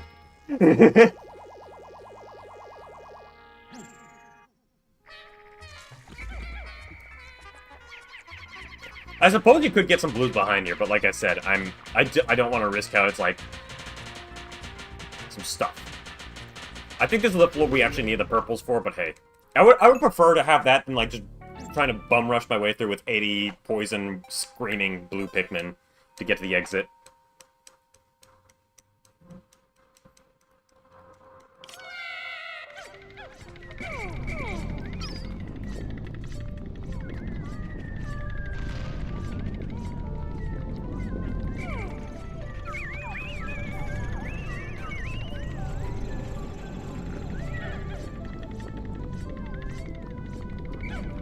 I want to just do this as a test. Okay, so theoretically you can kind of get through it.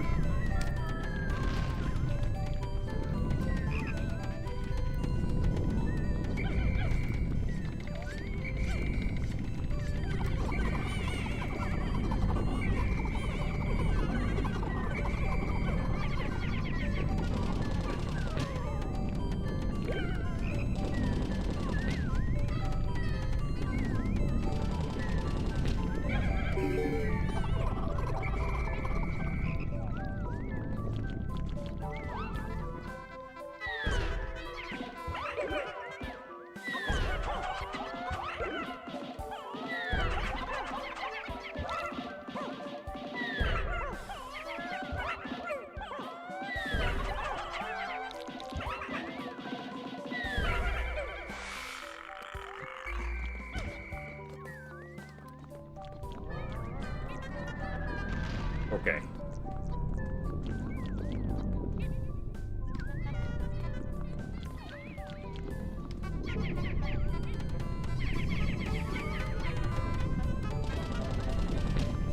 Okay, I think that's it. We're free. Oh no, one more floor, actually.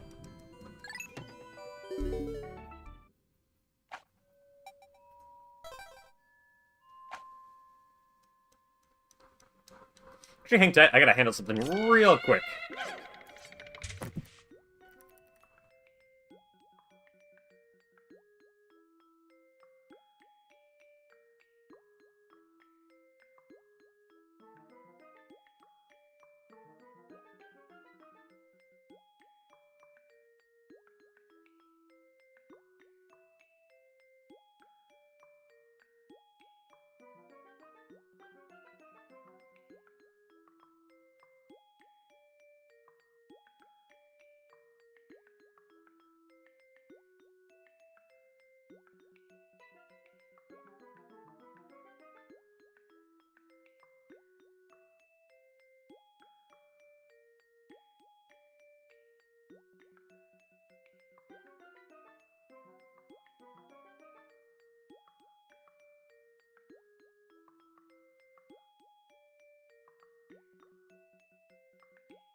Alright, sorry about that.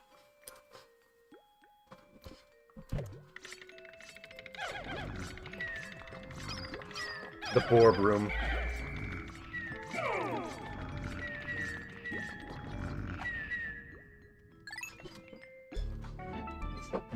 You know, I think the only other thing actually I haven't seen too much of, in Pikmin 4, how are the nighttime challenges? Because I remember that was a big deal, but didn't see many people talk too much about them.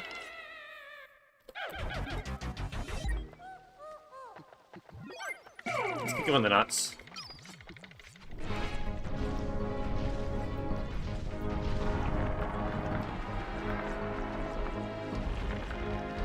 Wah, wah.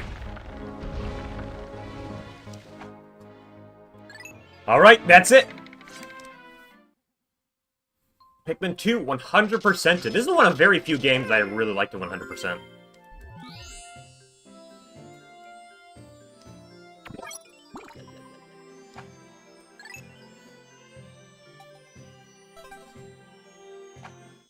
wasn't. Yeah.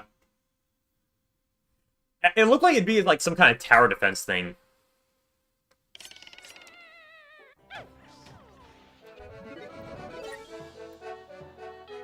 And that's it.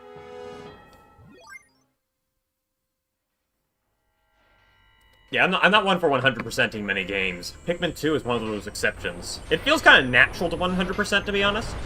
You don't have to go super out of your way for everything. Now we're going back home with $1 billion.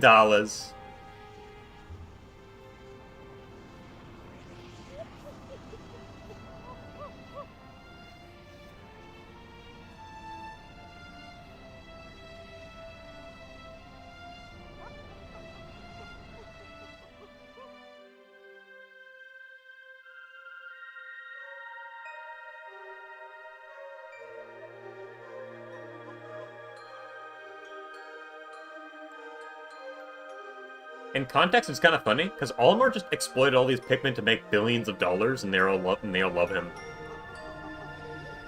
But hey, they've seen bigger population numbers.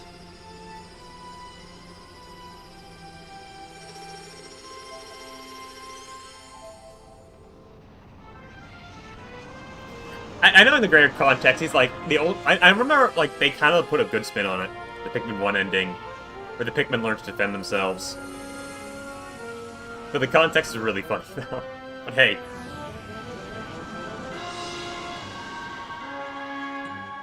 That's probably why they went with, like, more,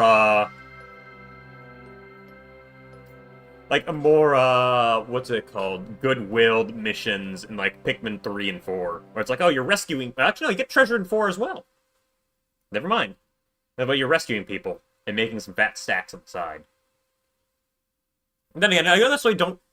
Actually, no, people do complain, because I remember, I think it was, what's it called? Well, this is me never getting, I'm sealing my fate and never getting a sponsorship from them. What's that place called?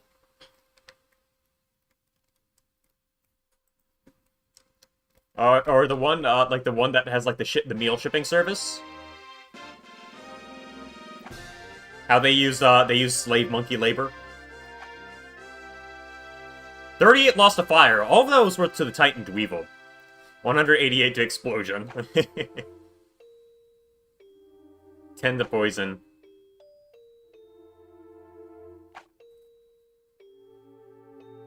Only 60 whites were born. 185 purples born. Ugh.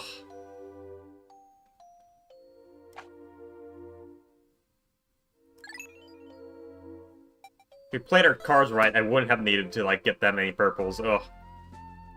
And gosh darn man-at legs.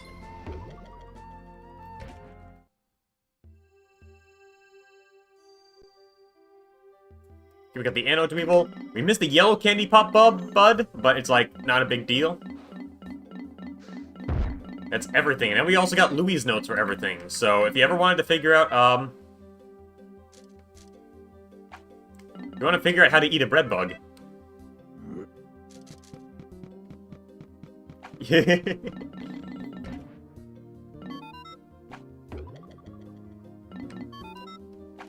Oh, man. And it took like 12 hours.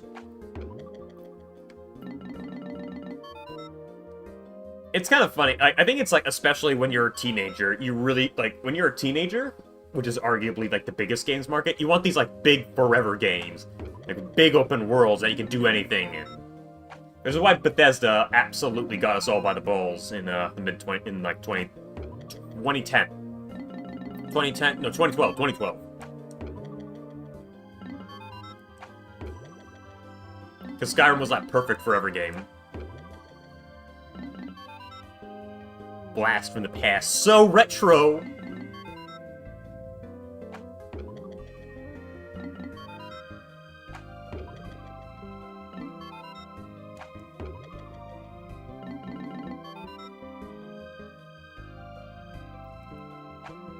Entomologists and film directors.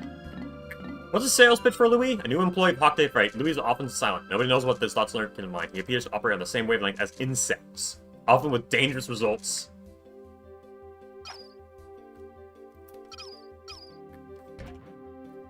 Anyways, how do you eat this? Only at well, by the adventurous and ebestos-tongued. How do you eat a Mamuta? Inedible. Tastes like chicken.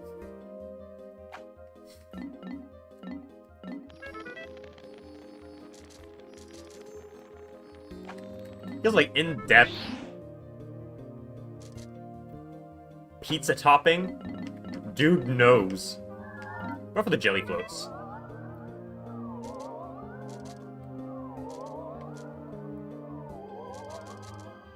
It's soy. It's just dairy replacement. How do you eat the dirigibug?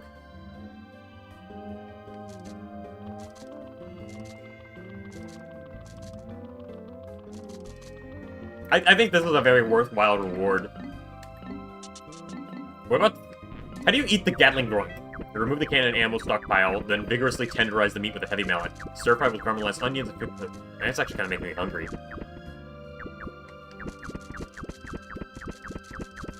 Stir-fry with caramelized onions and figwort sprouts. Spoon over a steaming bowl of white rice and doused with chili sauce. That actually sounds pretty damn good, not gonna lie. Like, chili sauce, giant fish meat with rice. What about Bulbman? Grind the meat and season with allspice, salt, and ground white pepper. Press the seasoned meat into satchels, then pan-fry them with onions. Smother the brats with Dijon mustard and sauerkraut? He's making hot dogs out of Bulbman!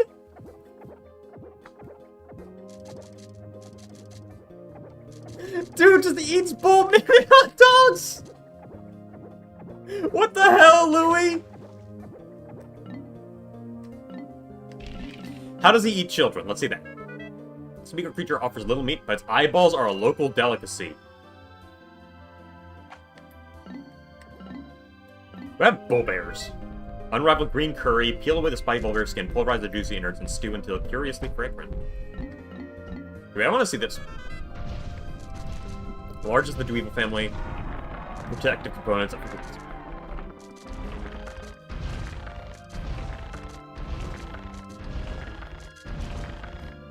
For shiny objects.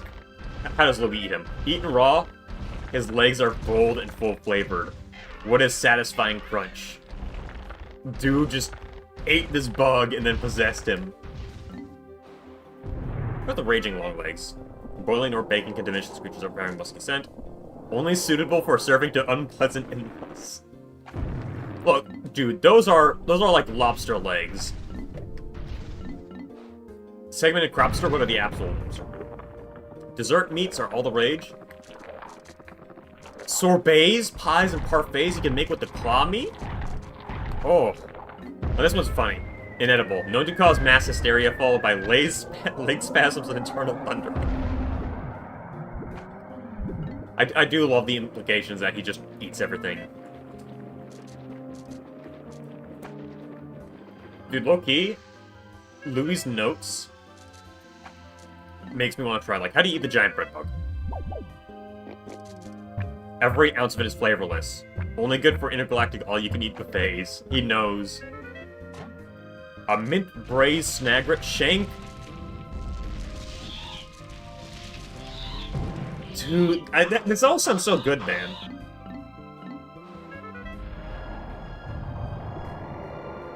Poisonous. Consumption results in prolonged writhing and uncontrollable mirth. I think it's mirth. Let's Google that. Uncontrollable laughter. That's why I said, like, the localization team did a stellar job in, like, translating a lot of the treasure titles, and, like, keeping a lot of, like, the goofiness that Pikmin has. It comes at one weird thing where it's like, you know, the Bulborbs are called Chappies, but it's like, no. That is, like, I'm sorry, but Bulborb has a much better name. I wonder if, like, the English localization team, like, worked with the Japanese team. It reminds me, like, how I read from, like, when Toby Fox with Undertale, he worked personally with the Japanese localization team to make sure things were as good as possible, which led to some amusing localizations, like with Metatron. Hold on,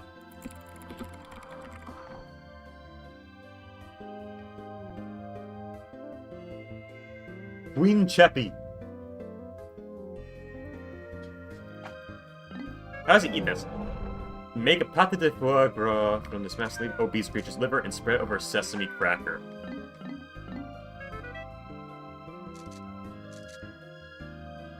Man, even the plants.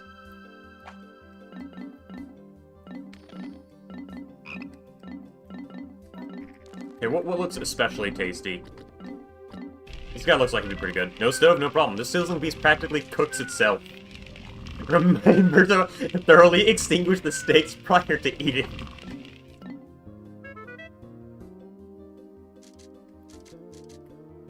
Oh my god, that's actually genius, like, stuffing them and then broiling?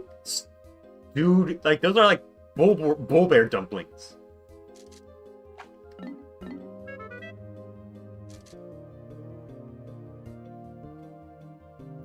Gratin fajitas? Oh. Dude, I could totally go for some bull bear fajitas.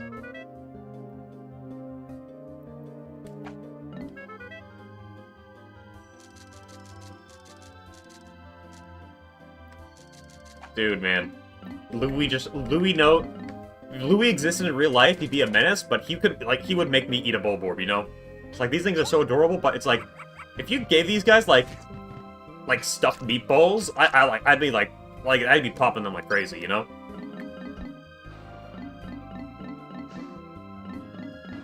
How does he eat a regular snagret? It's a thin medallion, skewer, and a metal rock. Oh. What's it called? What's it called? Where you like... Oh, it's still... Snagret slices on a spike? Yeah, this game, man. It's... It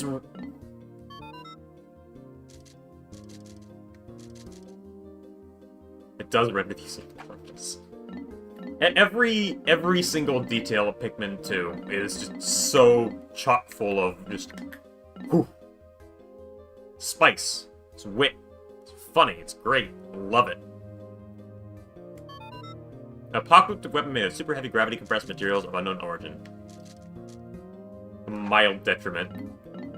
How do you sell this? Perfect gift in this age of overwhelming information. This mute face cherishes silence. If you value peace and quiet, why not spend some time staring into the face? Oh, you're right, Zarg. He does do the silencing.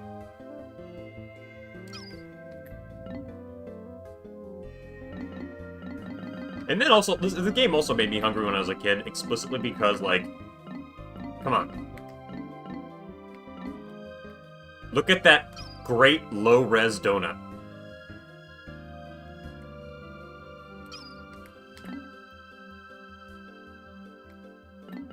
Speaking of hungry, I'm gonna order some pizza for tonight. It's feeling like a very Pizza Friday, you know?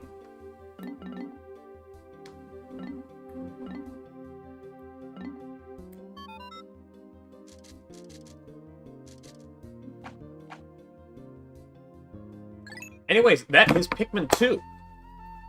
That is another game to strike completed for this year. Sweet.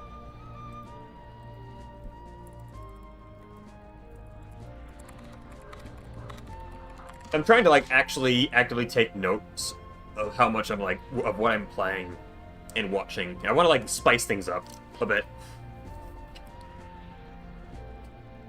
Once again, well, that was an extra long stream, but we got everything wrapped up. Thank you, everyone, for showing up. Thank you for sticking around for this Pikmin 2 playthrough. Yeah, Pikmin 2 has come to a Pikmin close. And we must Pikmin move on.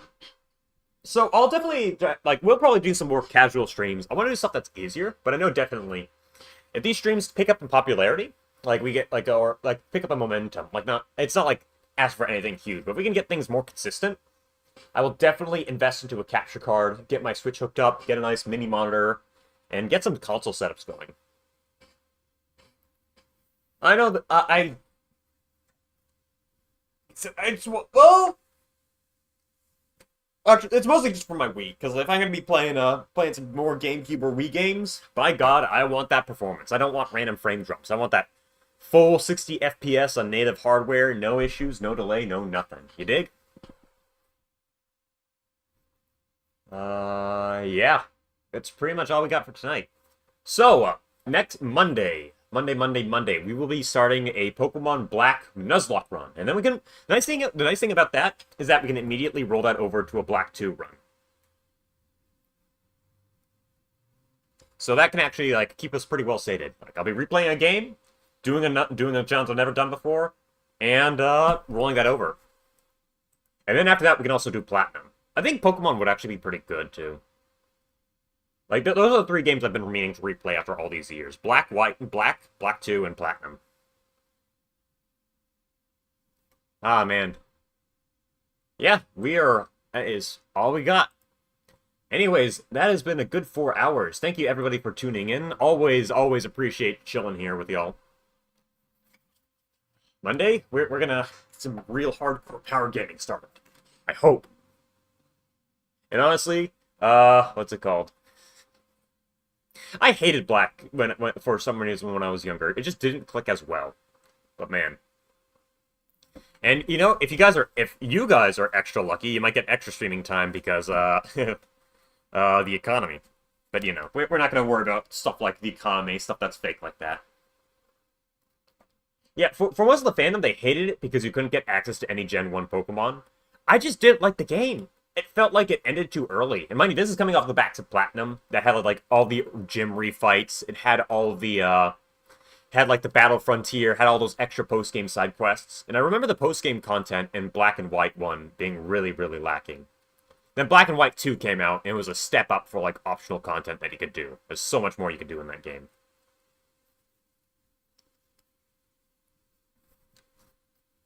Alright, but yeah. That's gonna be it for now. Oh, that's right, I got, man. But yeah, we're gonna... I guess I'll stick with this regular time. Starting streams at 2 or 3 o'clock might work. If I get some additional shifts, then I might, shift things around a little bit. Might do things a little bit later in the evening. But, yeah, I guess you could follow me on Twitter for that. I guess. But we will all definitely see. Anyways, I'm off to order some pizza. Y'all should order some pizza. Get some good sody pops and all that. Y'all have a good evening. I'll see you Monday.